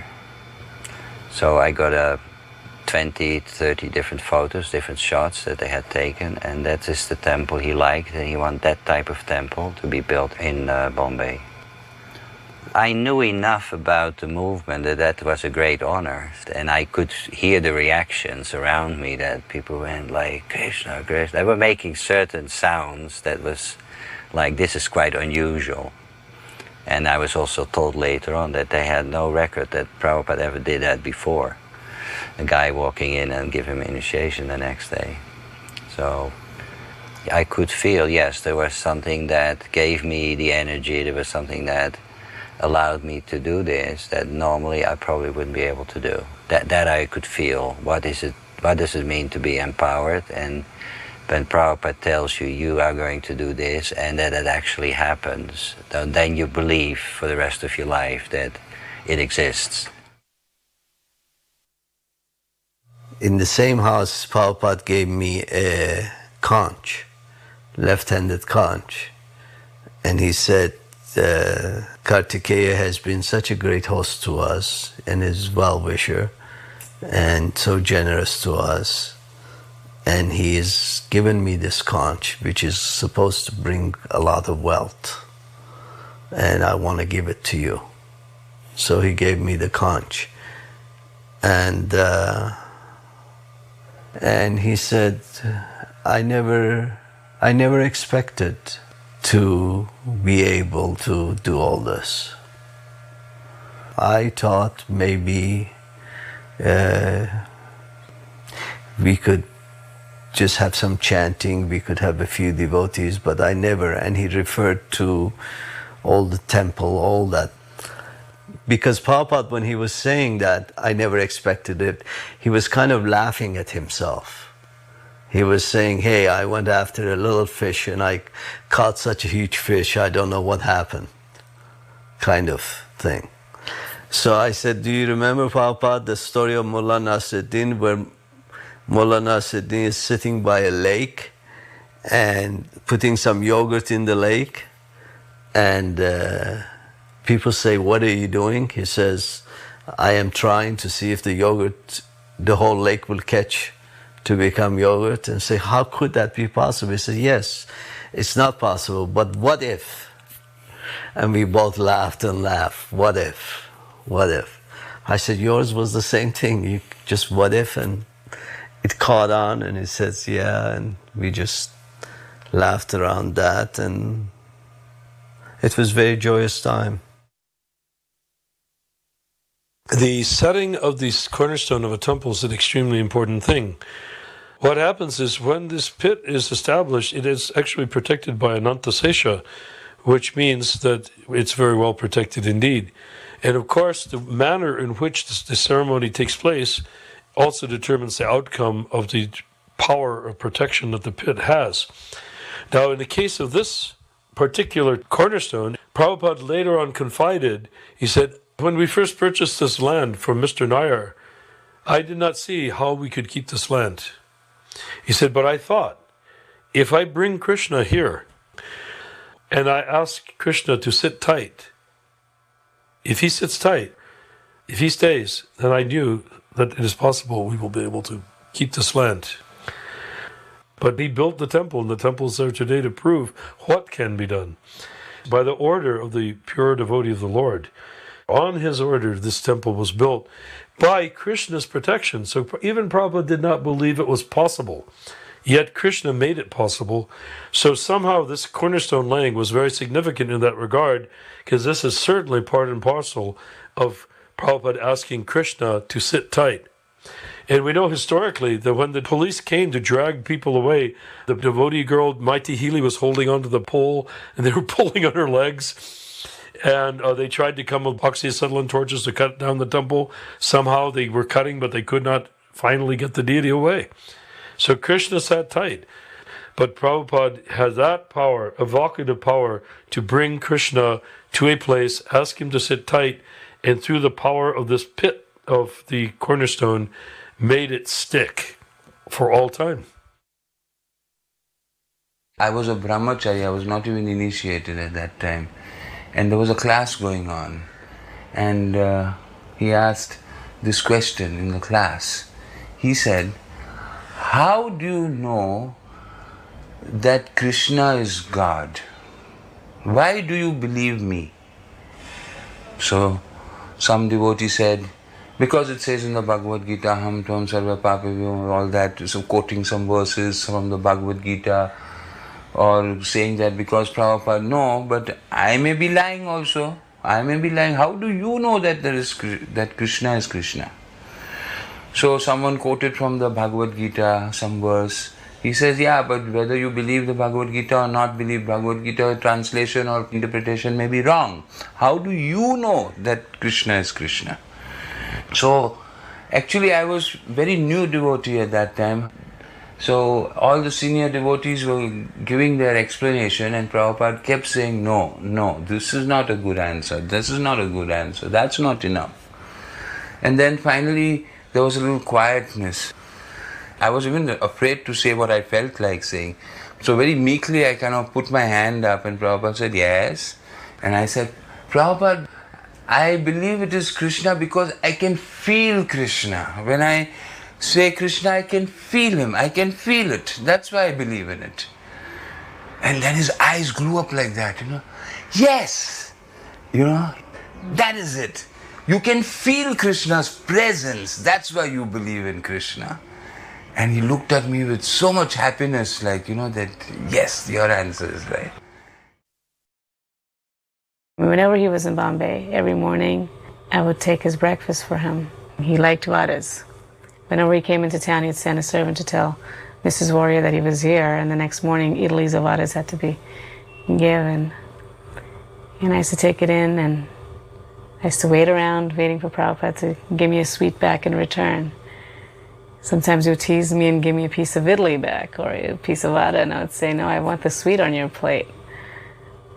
And I would wait there till he gave it to me.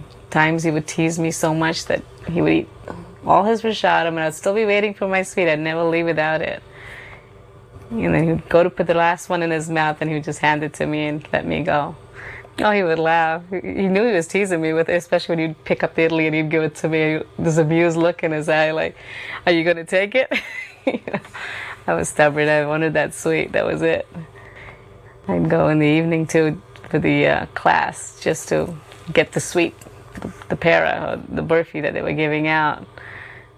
And sometimes he would be kind enough to tell Vishal, give her sweet so she can go and play. Or sometimes I would have to sit through the whole class and then I would get my sweet. I remember there were times when his servants weren't around and I would get to pick up his shoes and help him slip his feet into it. Every evening my mother would make a garland for the lecture. And I was thinking about it when I was that little. I used to feel embarrassed because all these devotees would come with these beautiful, thick, nice garlands. You know, they'd buy the flowers and make these beautiful garlands. And I got this thin little thing that my mom had made with the champa flowers or the mogra from the garden. And more I thought about it, it was actually true. Prabhupada would take the big, heavy ones off and he would leave the thin ones on and he'd be smelling them. So actually he did like that offering. In some of the pictures you see of Bombay, you see he's got that champa garland around his neck. He hasn't taken that one off. The morning walks were very informal. It's like pretty much whoever wanted to go could go. And a lot of times the devotees were so sick, most of them were under their mosquito nets when Prabhupada took his morning walk. And so I remember one morning Prabhupada was just taking off for his walk. And so Brahmananda, Narnarayan, myself, and Srimati trailed along after him. We came to the gates, those big wooden gates at the front of the property, and they were closed. You know, and this was after Mangal Arti. And Prabhupada became livid. He was so angry. He said, "Why are these gates closed? I've told you these gates must be kept open for Mangal Arti so the villagers can come." He said, "Do you think this Mangal Arti is just for you? No, it's for everyone. You think this Krishna consciousness is just for you?" And he was very angry that we were being so self-centered and not thinking about the welfare of the neighboring people.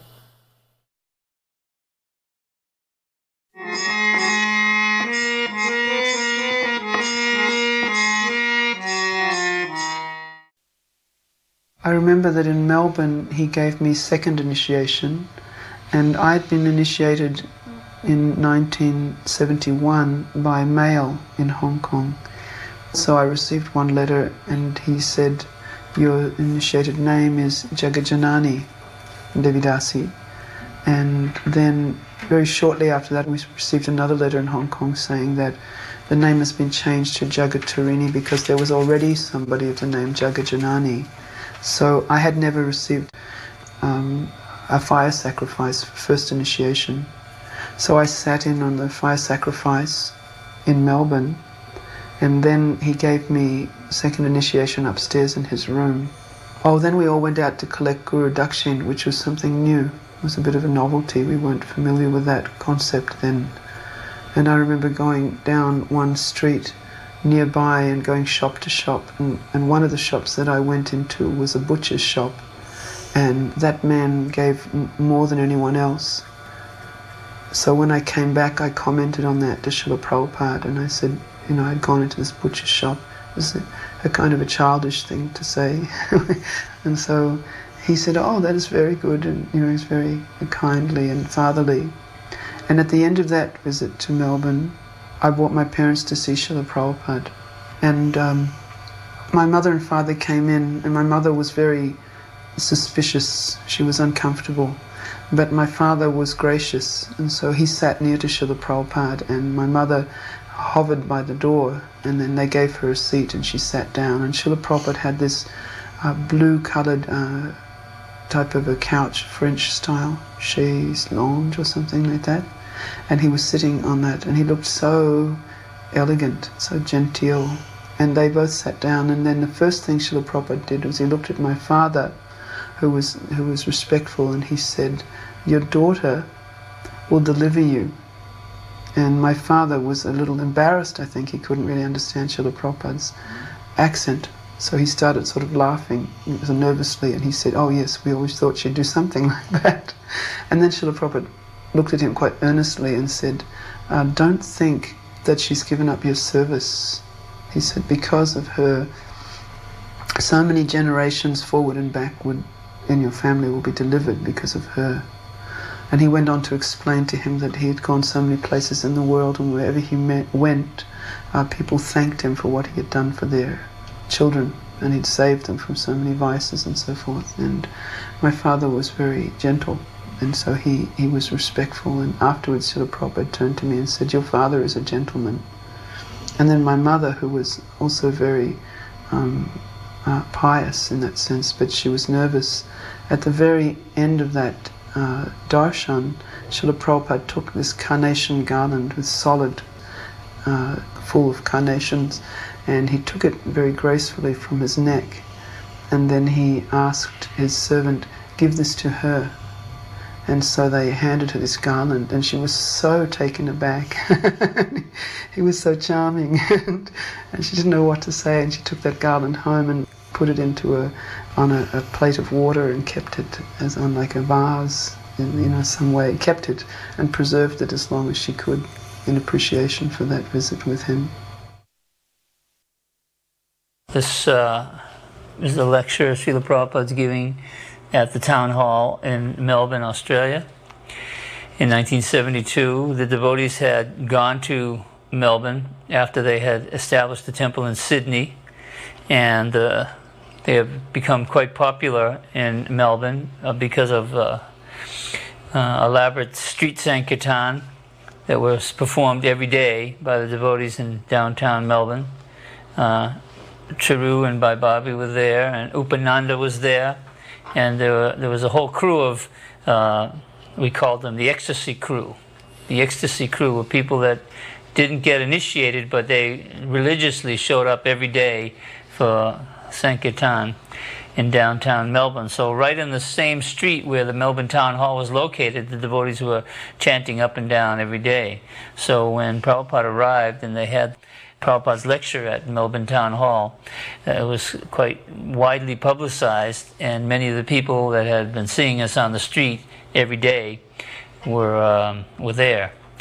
And there was some hippie gurus that came to see Srila Prabhupada, some famous hippie gurus in Melbourne, and everyone thought that this one hippie guru who would stand on a soapbox every day in downtown Melbourne and various places and preach his own hedonistic philosophy, and he was very quick-witted, so everyone thought that he would come and be able to challenge Srila Prabhupada. So many of his followers came that night also, but Srila Prabhupada quickly philosophically defeated him and humbled him, and he came forward at the end of the lecture and chanted and danced with all of the disciples of Srila Prabhupada.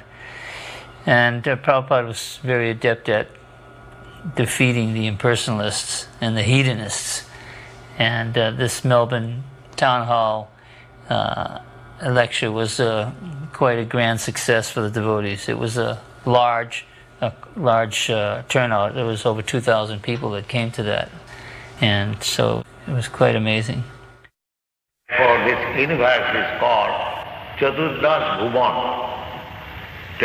14 planetary systems. This is called Bhulok. Above this there is Bhuvanlok. Above that there is Janalok. Above that there is Mahalok. Above that there is Satyalok. Above that there is Brahmalok, the highest planetary system. Similarly, down also we have got Tal, Atal, Talatal, Nital, Patal, Rasatal. This information we get from Vedic literature. 14 worlds. Each and every universe is consisting of these 14 planetary systems. And there are innumerable universes. That we also get information from Brahma Samhita. Jasa prabha prabhavatu jagadanda koti. Jagadanda koti. Jagadanda means this universe is a big, I mean to say, volume, just like panda, egg. Everything, every planet is just like egg. This Brahmanda, this universe is also like egg. So there are many millions of Jagadanda, and in each and every Jagadanda, Kotishu Vasudhadi Vibhuti Bhinnam, there are innumerable planets of. So these are the information we get from Vedic literature. If you like, you can accept. If you don't like, you can reject. That is up to you. Yeah.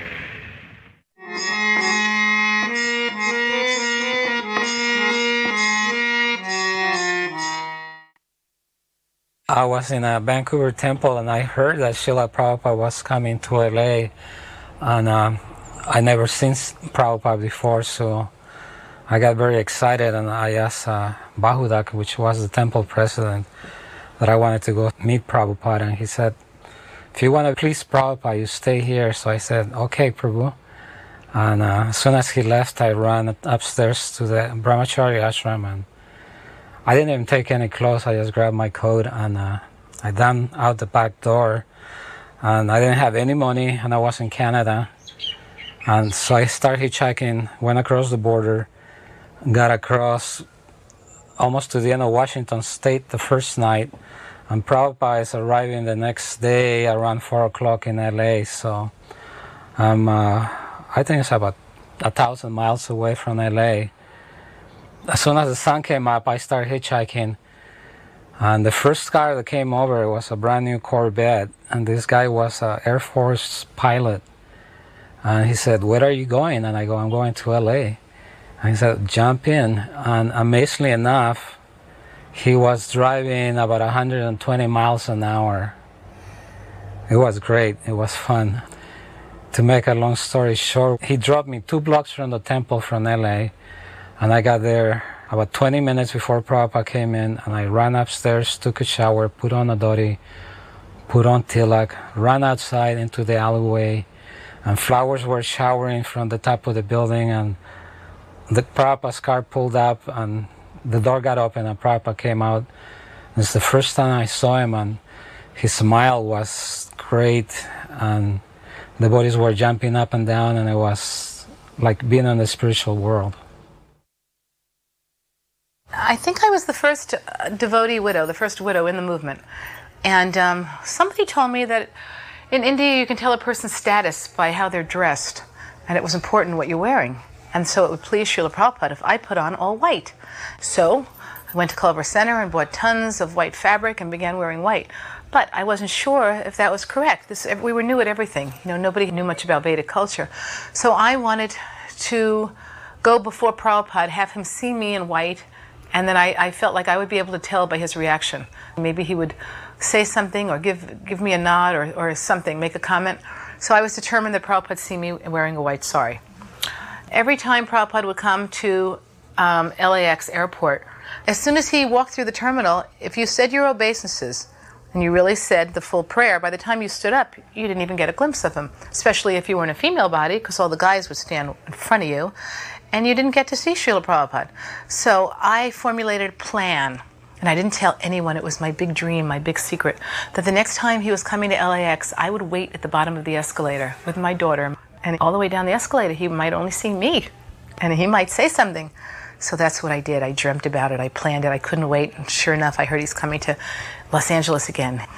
So I did exactly that. I dressed up my daughter. We waited at the bottom of the escalator. It was difficult because the big tumult was upstairs, the big kirtan, but I stood there. And just as it went in my dreams, he came down the escalator, and there was me and Nimai, and he stopped at the bottom of the escalator.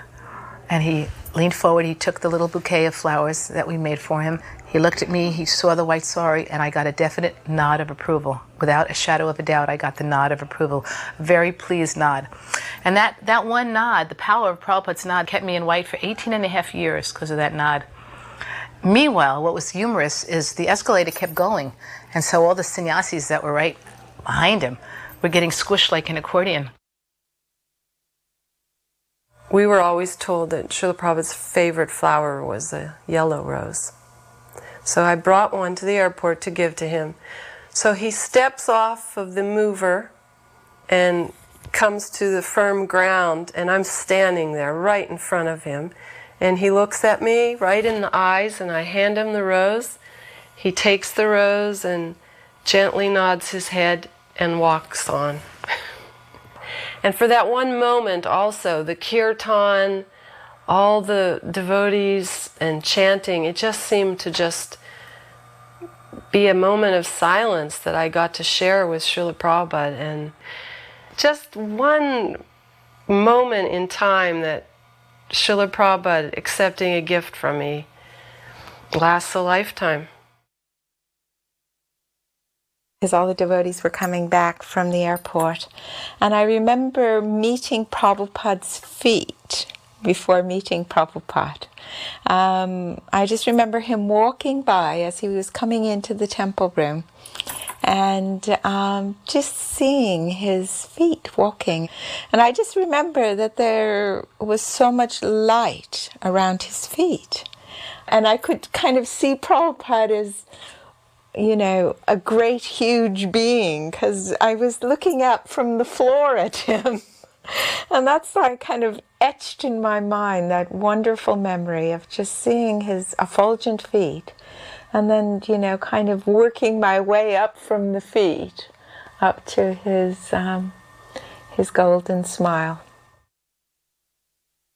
During Kirtan, Prabhupada was so enthusiastic and always encouraging the person who was leading. He would be looking around the room, and I myself personally, I was feeling like I could touch the ceiling. I'd be jumping as high as I could, and I just felt like there was no bounds. And I was also, I think, feeling that we were all kind of like little puppies jumping up and down in great joy, happiness, you know, seeing our spiritual master. So Prabhupada was always encouraging, looking around, and he'd be with his gong, he would take the hammer and he would be gesturing, waving it up and down for everybody to dance. Prabhupada also, he had such perception. Sometimes in my mind, you know, I'd be thinking, I was young. Oh, I wish Prabhupada would look over here. I wish he would look at me. All of a sudden, Prabhupada would be looking directly at me, piercing me with his eyes, and I felt very foolish.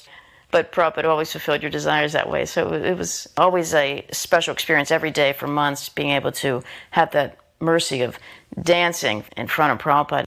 And then, of course, during Jai Radha Madhava, Prabhupada himself would be so absorbed, sometimes he would stop being choked up. And I remember how Prabhupada would talk. He would say, actually, I'm just a kirtan man.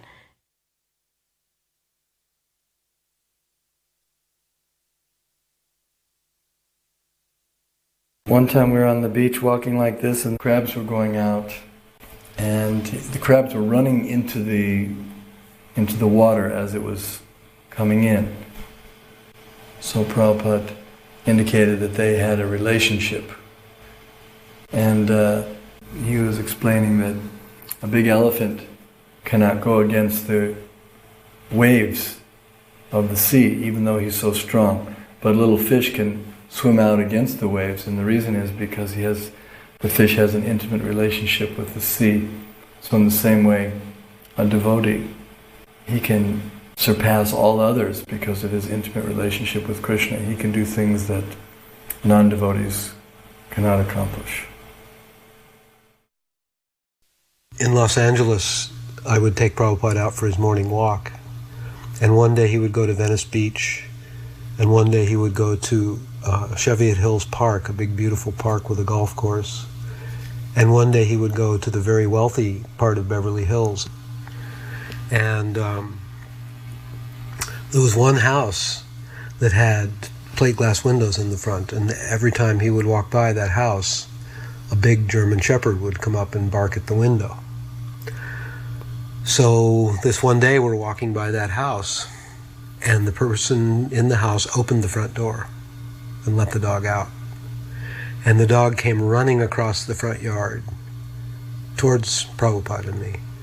And I thought I was going to die in protection of my spiritual master. So I turned around and faced the dog, and Prabhupada had paid almost no attention. He had just kept walking. He was 10 or 15 steps ahead of me. So I turned around and ran to catch up, and the dog started chasing along the grass, never came onto the sidewalk. And as I got close to Prabhupada, he just turned around and took a wide stance and picked his cane up over his head and just one hut, and the dog was just shot back to the house. And he said, if you say hut to an animal, they'll respect you. And take a stick. He said, if you take a stick and say hut, they'll respect. So later on, we were in Jaipur, and they had given Prabhupada a room in the palace, the Jaipur palace. And one of the big monkeys, the langurs, had torn the door off the kitchen and eaten all the boga. So they replaced the door, and I was in Prabhupada's room on a day that just happened to be filled with a lot of people, including influential Indian guests. And we kept a stick inside the back door.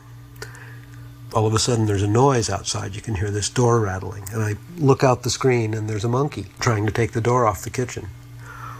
So I picked up the stick, remembering the dog, remembering Prabhupada's example, and went out and got 6 feet or 8 feet away from the monkey. And as he heard me come, he turned around and stood up. And as he stood up, I lifted the stick up and went, hut! And he looked at me and he puffed his chest up and he bared his teeth and he growled and he started walking towards me. And I ran. I turned around and ran back in Prabhupada's room. And he and all of his guests just broke out laughing. He said, you do not know the process. And then he laughed more. He said, if you had said hut again, he was testing you. If you had done it twice, he would have backed away.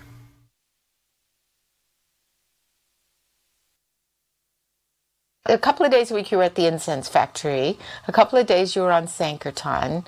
And, and then between that and cooking offerings and distributing books as well, it was just like you were running all the time. There was a schedule all the time. There was always something to do. Your life was full of Krishna, of service, But I think one of the biggest joys for me was the sense of community, the sense that you had Prabhupada at the center, that you were all working for a common goal. You were all spiritual pilgrims, really, on a path together, sharing prasadam together and multitasking. It was exciting. It was really, really exciting. The kirtans, I remember, you'd run home and, after your thing, you'd take a shower and then you'd run to Aarti. And then you'd dance your heart out, and sing and dance your heart out. And then there'd be a class and you'd do garlands or something to stay awake, And then you'd put the deities to sleep, and then you'd get everything ready for the morning, and then you'd get your few hours, and the next day would come, and you'd be, you have your deity worship, or you're cooking your offerings, and life was so full. And we had so much energy then too, and we were totally focused on doing what we were doing. And so there was this big temple, which was the biggest temple when I joined in ISKCON. I think there were 75 devotees there then, and that was like massive. And New Dwarka was the hub of book publishing. The BBT headquarters was in New Dwarka. And Prabhupada said, print books was like one of the core services of the ISKCON movement. And here in New Dwarka, it was, opulent temple, beautiful deities, but it was a very effervescent community, very sparkly, and it was driven by our desire to please Srila Prabhupada. And I think when Prabhupada came, it was like God was coming. Krishna was himself coming, and all the stops were pulled out.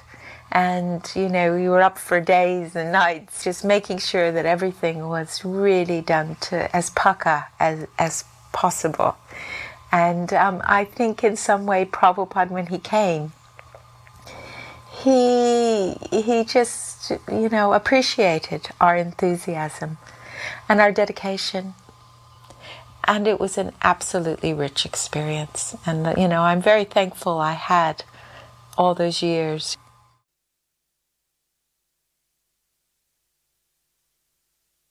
Somebody coming to the Sunday Feast program in Los Angeles owned a 16mm camera and was a film student, and apparently approached Karandar about filming Srila Prabhupada. So I think it was Karandar's idea to have Prabhupada give Bhagavad Gita classes. So this was a staged situation. The idea was to film Prabhupada speaking Bhagavad Gita, which would be applicable for the people in general, and have something for television. I shall speak on Bhagavad Gita as it is. The purpose of saying Bhagavad Gita as it is explained that there are many editions of Bhagavad Gita.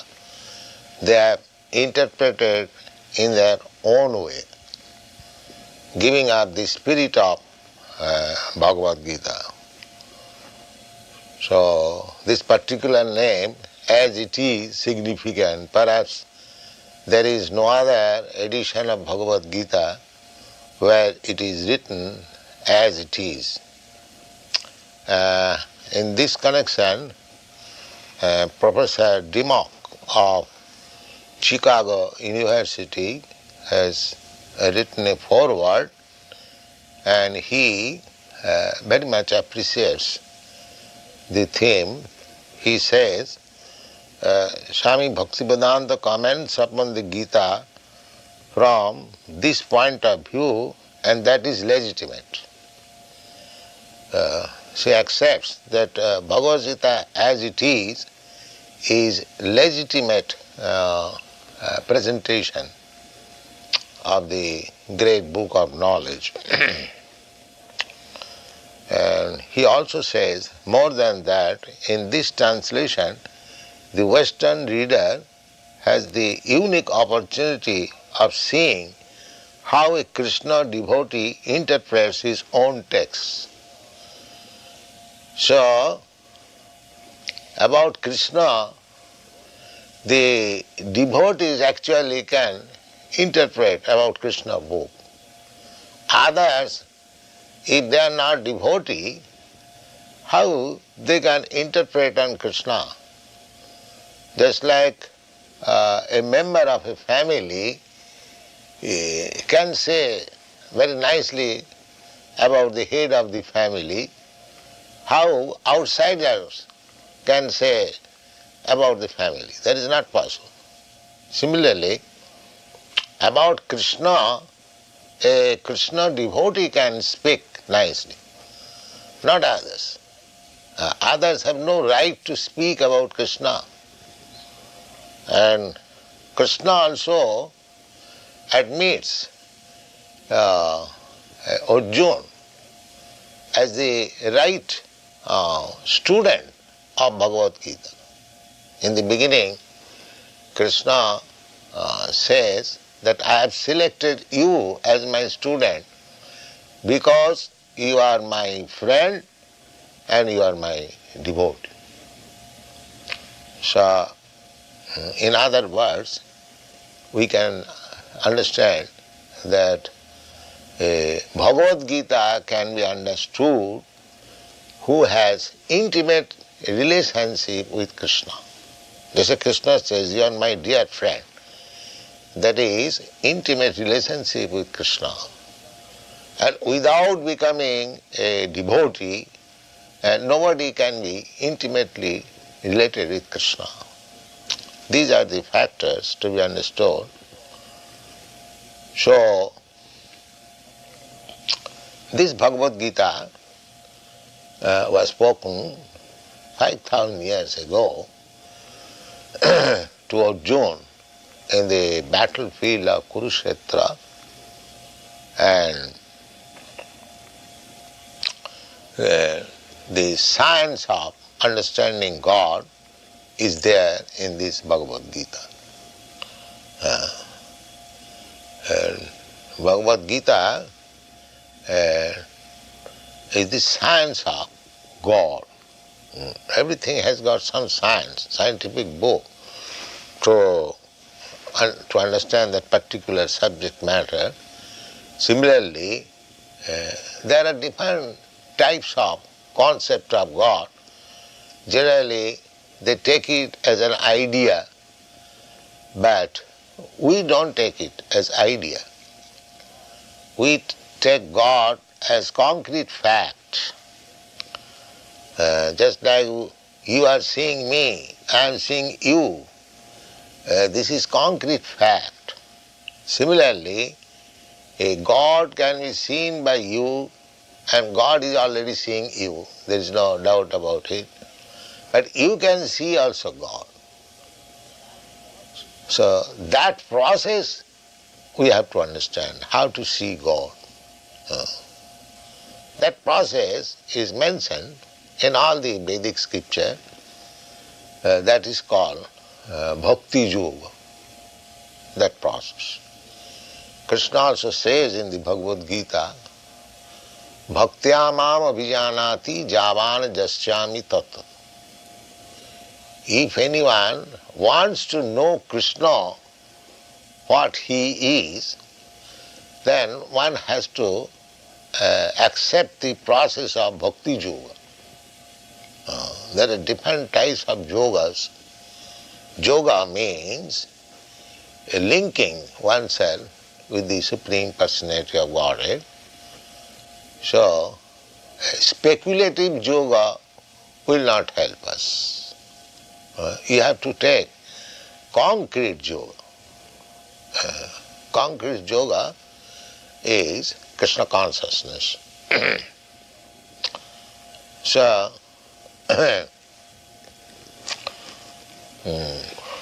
we have given our introduction of the Bhagavad Gita that one has to understand Bhagavad Gita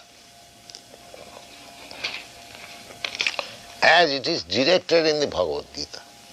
There is direction. How to read Bhagavad Gita. People are reading Bhagavad Gita without taking the direction. This we have explained in the manner that if you take some medicine, there is some direction on the bottle, that this is the dose. You take so many drops, so many times, that is direction. Similarly, for understanding Bhagavad Gita actually, you have to accept the direction as given by the author himself, Krishna. He says that long ago, some 40 millions of years ago, he first spoke this Bhagavad Gita to the sun god. And sun god transmitted the knowledge to his son Manu. And Manu transmitted the knowledge to his son Ikhaku. Imam vivassati yogam prattavan aham abhayam. Vivashan manave praha manu Ikhaka vibravit. So, the Rajarshis, they are all kings. Manu is king, Maharaj Ikhaku is also king, and the sun god Vivashan, he is also king. He is the king of the sun planet, and his grandson Ikhaku became the king of this planet, Maharaj Ikhaku. And in this dynasty, which is known as Raghuvansha, Lord Ramchandra appeared. It is a very old monarchical family, Ikhaku Vansha, Raghuvansha. Vansha means family. So formally, the kings, the head of the administrative executive, they used to learn the thesis or the injunction given by God, because a king is conclude what happened with that. No, you cannot do like that. Now I conclude here, that's all.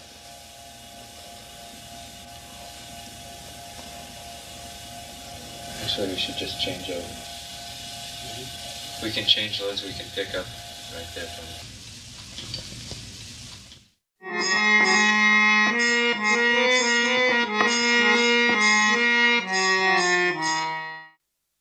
Due to Chitsukananda's fervent devotion, he was able to get this beautiful temple in Mexico City across from Chapultepec Park and fill it with wonderful angelic Mexican devotees. Prabhupada was very inspired and impressed by the Mexico City Yatra.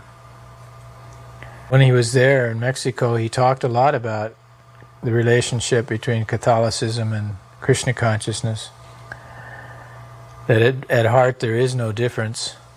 He was struck, though, how the agony of Christ went against the grain of Vaishnavism. I remember one time in Mexico there, Prabhupada was resting in a room at a life member's home or something, and on the wall was a crucifix, Jesus in agony on the cross. I'd closed the door so Prabhupada could rest, and about a half an hour later I heard his bell ring, and I opened the door. He was sitting on the end of his bed looking at this crucifix on the wall. There were tears streaming down his eyes. And he said, "Just see, they have killed their spiritual master so that they can continue sinning. Please remove this from the room." And he had me take it out of the room. I recall when Srila Prabhupada was invited to give an interview at a television station. And when Srila Prabhupada was greeted by the host of the show, who was one of the most popular hosts of any television show in Mexico, Srila Prabhupada was so humble. He was like a child.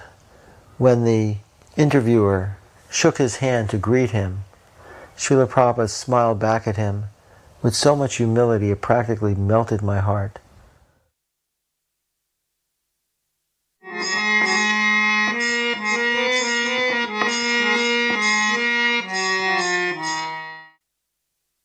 The short devotee who's wearing a white sari is Bhavatarini Devi Dasi. She was known to all of Prabhupada's disciples as Pishima, which means the father's sister in Bengali, because she was Prabhupada's sister. Pishima would come very often to the temple in Calcutta. That's me with my back to the camera. We were staying there too at that time. And she would bring prasadam for Prabhupada and for the devotees as well. She was a very gentle, kind, loving person. But there was a problem because Pishima cooked, as is traditional in Bengal, in mustard oil. And sometimes it would be hard for Prabhupada to digest her dishes, although they were very delicious. When Pishima heard about this problem, she said, "My brother can digest nails if he wants to." And on his side, Prabhupada once said, "Whatever my sister cooks, we have to eat. This is her display of love for me." And she had great devotion for her brother, not just because he was her brother, but also because he is such an exalted devotee of Radha Krishna. And Srila Prabhupada said that his sister was a devotee of Radha and Krishna from her very birth. Whenever we offered Pishima the respect that she so much deserved, she was very humble. She would say, "I'm a mere lady. I cannot give you anything. I cannot do anything for you." Quite often under her sari, she would carry a bottle of Ganga water or Jamuna water, and she would liberally sprinkle the devotees around her with this water, which was great fun, except for me because I usually had a camera with me. I would have to hide my camera under my sari when she pulled out her Ganga Jal. That first Ratha Yatra I have seen that is led by ISKCON Calcutta. That time I am reading in university, Calcutta University. I am a student. I was not initiated that time, but I am the follower of this movement. And among the family members, Pope's family member, Pishima, myself and my sister Jalatola. Then there are not so many Bengali people because that time Bengali people, they are thinking, oh, these people are foreigners, because it is very new thing to them. how this could possible? Being a foreigner, they're saving their head, they're worshipping our deity, they're suspecting something. But how Prabhupada is merciful. The first publicity we got, front page in all the newspaper. They say this is the first time that foreign devotees are chanting and foreign devotees are going on the street with chariot. It is a miracle. And Prabhupada was very pleased. Prabhupada told us that every year you celebrate Rath Yatra, particularly in Calcutta, because Calcutta is a place where he started Rath Yatra at the age of 5. He was born in 1896 and he started Rath Yatra 1902. I met Prabhupada at the Shipriya Park Pandal program. Then I decided that I should take Diksha or initiation from him, because what I have heard from his lecture is melted my heart. So when I met Srila Prabhupada, he inquired my name and where I have come from, what do I study. So everything I told him, and he said, you please come to the temple every day, see the programs, and you join every day whether you like or not. And then I'll give you Diksha afterwards. And then Prabhupada said, are you happy? I said, oh, I'm so much happy, Srila Prabhupada. In the beginning, the mood was very nice. We are not so much rich, but we are pure in heart. We are very working hard, going to monument, esplanade to distribute. Even personally, once Jayapataka Maharaj told me, please come, and you are a Bengali. I am the only Bengali boy. So every day I used to go after my college over, then distributing book. And then when the Bengali people sees me, oh, you are a Bengali, you are foreigners, oh, maybe they are CIA. Then I told them why you are saying all these things, because their Guru Maharaj is Bengali. Oh, that Guru Maharaj is Bengali, is it possible? Yeah, you can come and see. And he was born in Calcutta. He went to abroad to preach this Krishna consciousness movement. Why not you are coming to our Calcutta temple? Then so many people are interested, Bengali people, they used to come and participate.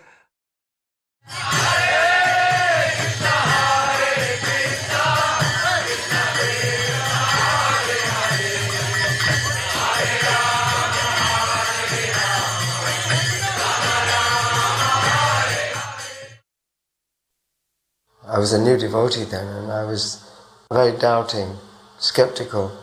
The devotees were so enthusiastic. Prabhupada's coming. This Mundakini was always screaming, shouting, Prabhupada's coming, Prabhupada's coming.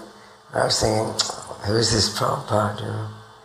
So then I was thinking, when Prabhupada came, I'll really scrutinize him and I'll test, see whether he's what I thought was, genuine. And I was thinking, well, maybe he'll be like a larger-than-life kind of figure, a bit flamboyant, glamorous, and, putting on a bit of a show. So then we were waiting inside, new bhaktas. So it was like a big build-up for us inside. And so we were watching the door, I was thinking, what's it going to be like? So then the door opened and there was Prabhupada. And he's much shorter than I thought. And then I could see he was very composed. He wasn't in an emotional state. He's like a father when he comes back from work. When he returns home, he puts the key in the door and then he walks in. And then it's like normal for him. He seemed like the most normal person. And I was surprised by that. I thought, if he was putting on some act, he wouldn't have acted like that. He seemed very genuine. I was pleased by that.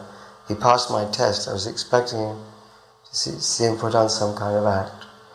And then he went and sat on the Vyasasana after paying obeisances to the deities.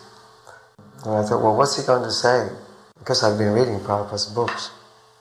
And then I thought, wow, he's only saying exactly what's in the books.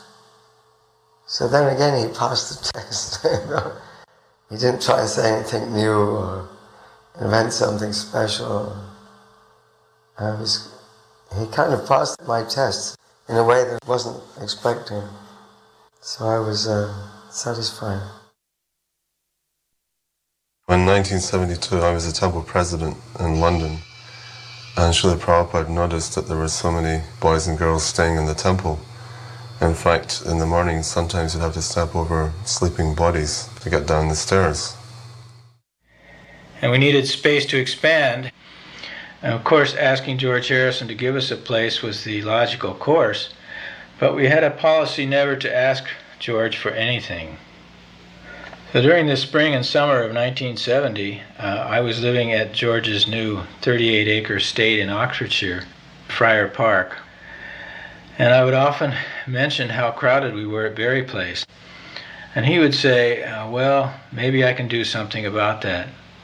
But it was only when Srila Prabhupada himself came out to Friar Park one day, and we were walking around these huge grounds, and George said to Srila Prabhupada that he thought that a place like this, and he waved his arms around, was needed for us.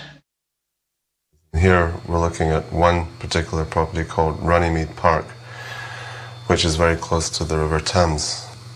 And so when George saw the place, and it hadn't been occupied for some years, and it was quite overgrown, he said this should be called Runny Down Park, because it hadn't been maintained for so long. When I was a kid, I used to like to go, just in the countryside. I've always liked nature, the woods or the ocean or, gardens and natural things. I'm unhappy about the world being concreted over and all the forests chopped down and the air polluted. I'm very unhappy about that, but I have a long-term view, which is all things must pass. Before it used to be maybe they're going to blow us up with H-bombs. But even that, I thought, it don't really matter. They can't destroy what's within ourselves. Krishna said, there's no time when we didn't exist, and there'll be no time when we cease to exist. The only thing that changes is the body.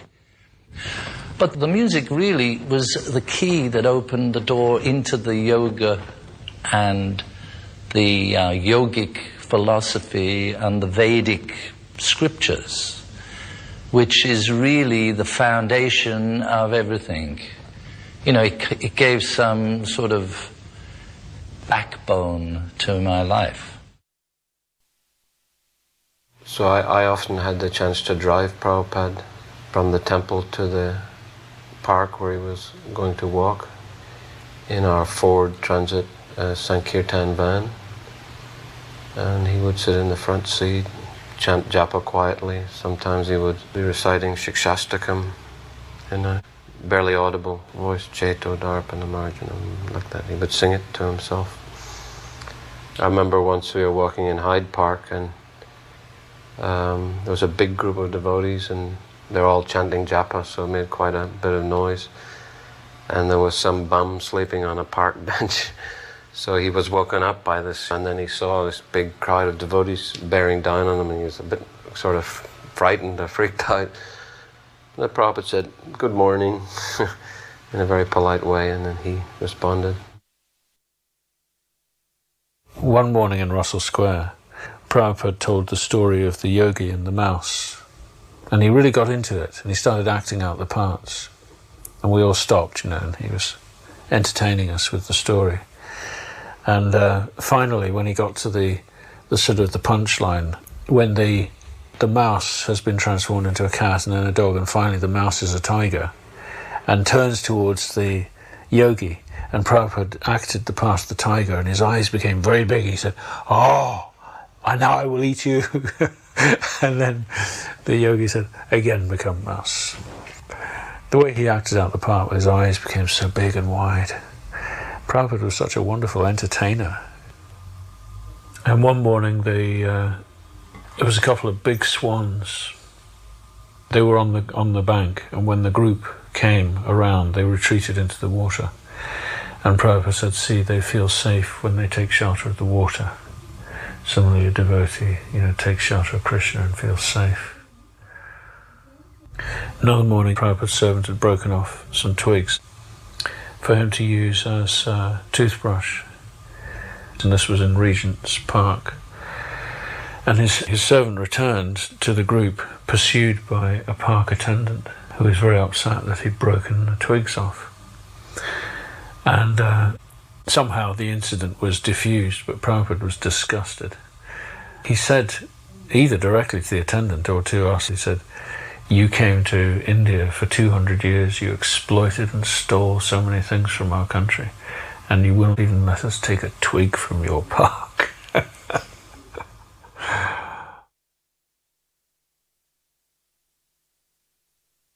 When he came to Bury Place and saw the deities, he was always very encouraging. He used to say things like, "Krishna's very happy here, thank you very much," and just like nod and smile, just a little something that actually kept us going.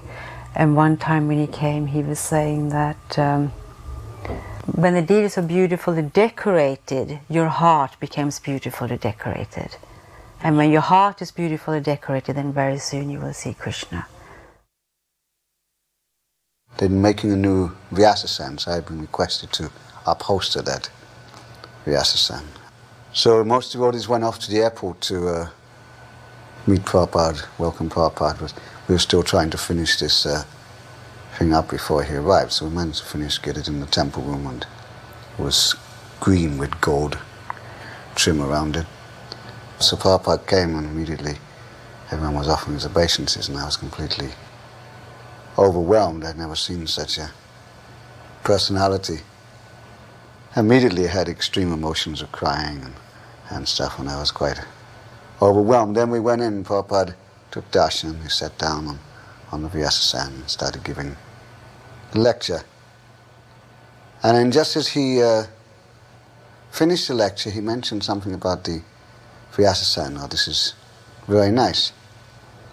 And then he went upstairs.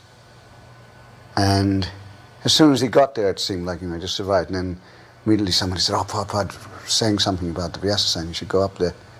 So I went up, and Prabhupada said, "I want 2 more Vyasasans."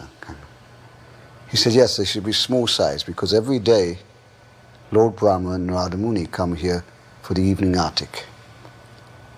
And there should be a Vyasasan for each of them. It should look identical to my one, small size." So I think we finished them in that same day, and next morning they were placed there. So Prabhupada was very appreciative the next day. He said, yes, they should always be here next to Radha Landaneshwar. And he told everyone, every day Lord Brahma and Narada Muni come here for the evening artik.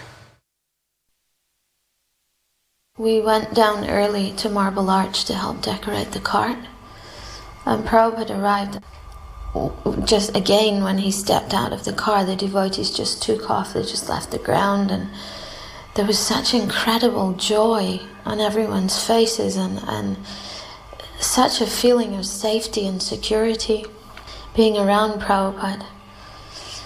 And he sat on the cart that year, he didn't dance. And I just stayed by the Rath Yatra cart, by the rope, just in front of Prabhupada's Vyasasan on his right side. And I don't think I ever looked forward in that Rath Yatra. I think I just looked at Prabhupada the whole way. I was really fascinated by him, because I was still pretty young. I was just turned 17. When Prabhupada would ask if there were any questions at the end of the class, I'd never put my hand up, because I always felt that everything he said was fairly straightforward, everything made sense. But one morning, he began to talk about a golden age, about a Vedic age, which had ended 5,000 years ago. And he described that there was only one language, one culture, and one religion throughout the whole of the world. And I'd never heard this before, and I'd been very interested in history. And I had quite a hard time sort of taking this in, because it seemed to me that if that was correct, then the professors would be teaching this in the universities, and it would be appearing in the historical textbooks. But it sort of shook my faith a little in Krishna consciousness, in that it just didn't make sense to me. So I decided that I would investigate this myself. And I started to do that over the following years. And I discovered, to my surprise, that there was a great deal of information, and that everything that Prabhupada was saying, there is evidence for. And I've since spent 30 years actually just studying this very point. When Prabhupada first came to England, there was a press conference arranged by Apple. One of the newspaper reporters asked Prabhupada, what have you come here to teach? And Prabhupada said, I've come to teach what you have forgotten, that is all. And actually what Prabhupada has brought back to England, we can definitely say is exactly the same as existed here previously. All the Vedic gods were worshipped here. The language is from Sanskrit. The priests of Britain totally correspond to the Brahmins of India. They perform fire yagyas. They divided their society into 4 spiritual and 4 social orders. There are dozens and dozens of parallels. And it's quite amazing that Prabhupada gave that answer. What he has brought is actually what we have forgotten, even in this country of Britain. Just to note the triumphal look on Prabhupada's face and his whole manner, look at that, regal bearing. He's been to his Ratha Yatra in London. He's the king.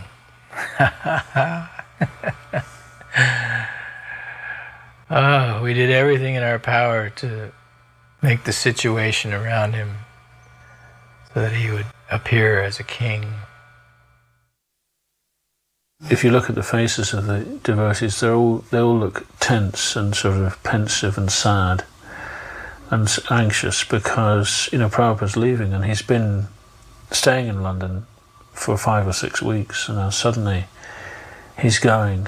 And it's a very sad moment, actually. I mean, a lot of people will be bursting into tears once he's gone, I think. Some of them might already be tearful. And when Prabhupada's around for a few weeks, a month or 2 or 6 weeks, you start to sort of, just a little bit, you start to get used to take him for granted a bit. And I remember I used to think, this is Krishna's punishment. He's taking Prabhupada away because we're not appreciating him enough.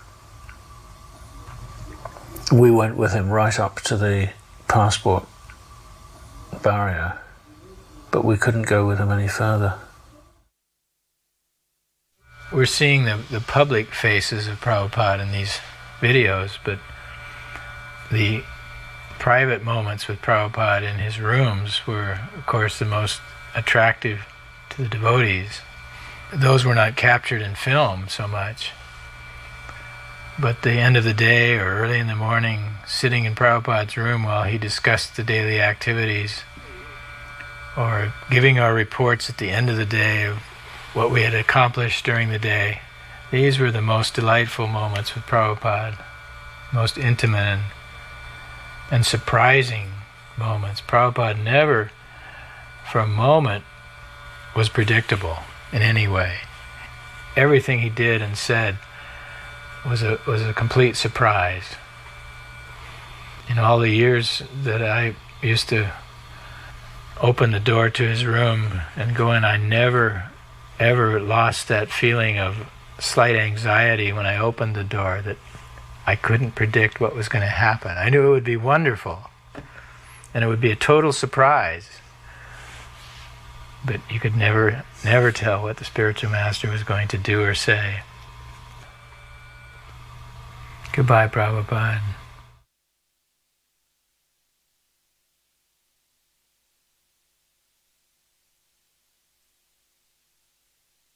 Hare Krishna, Krishna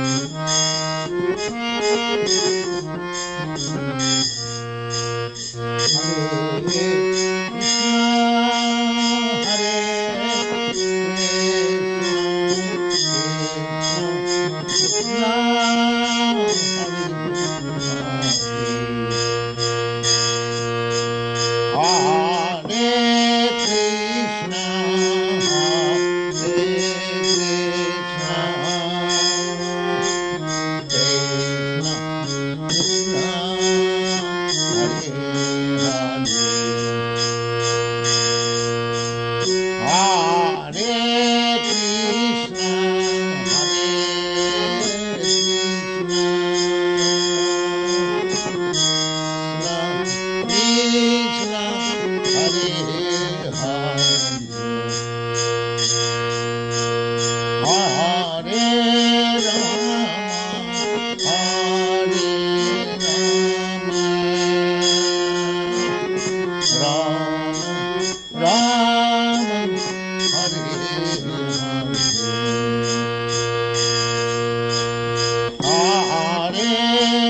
Hare Krishna, Hare Krishna,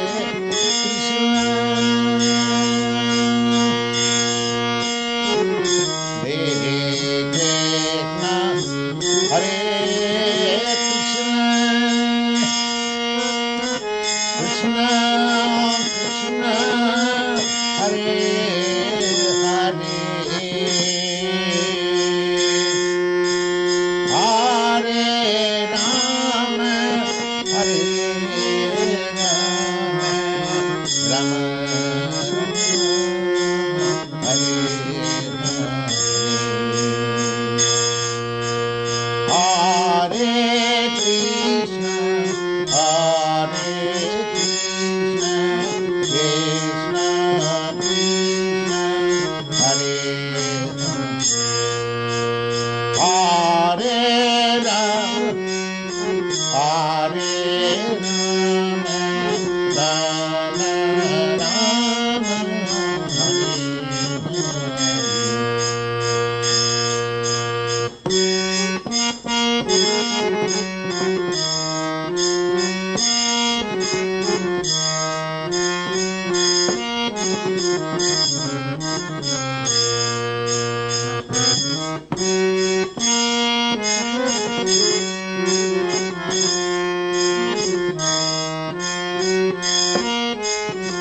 Hare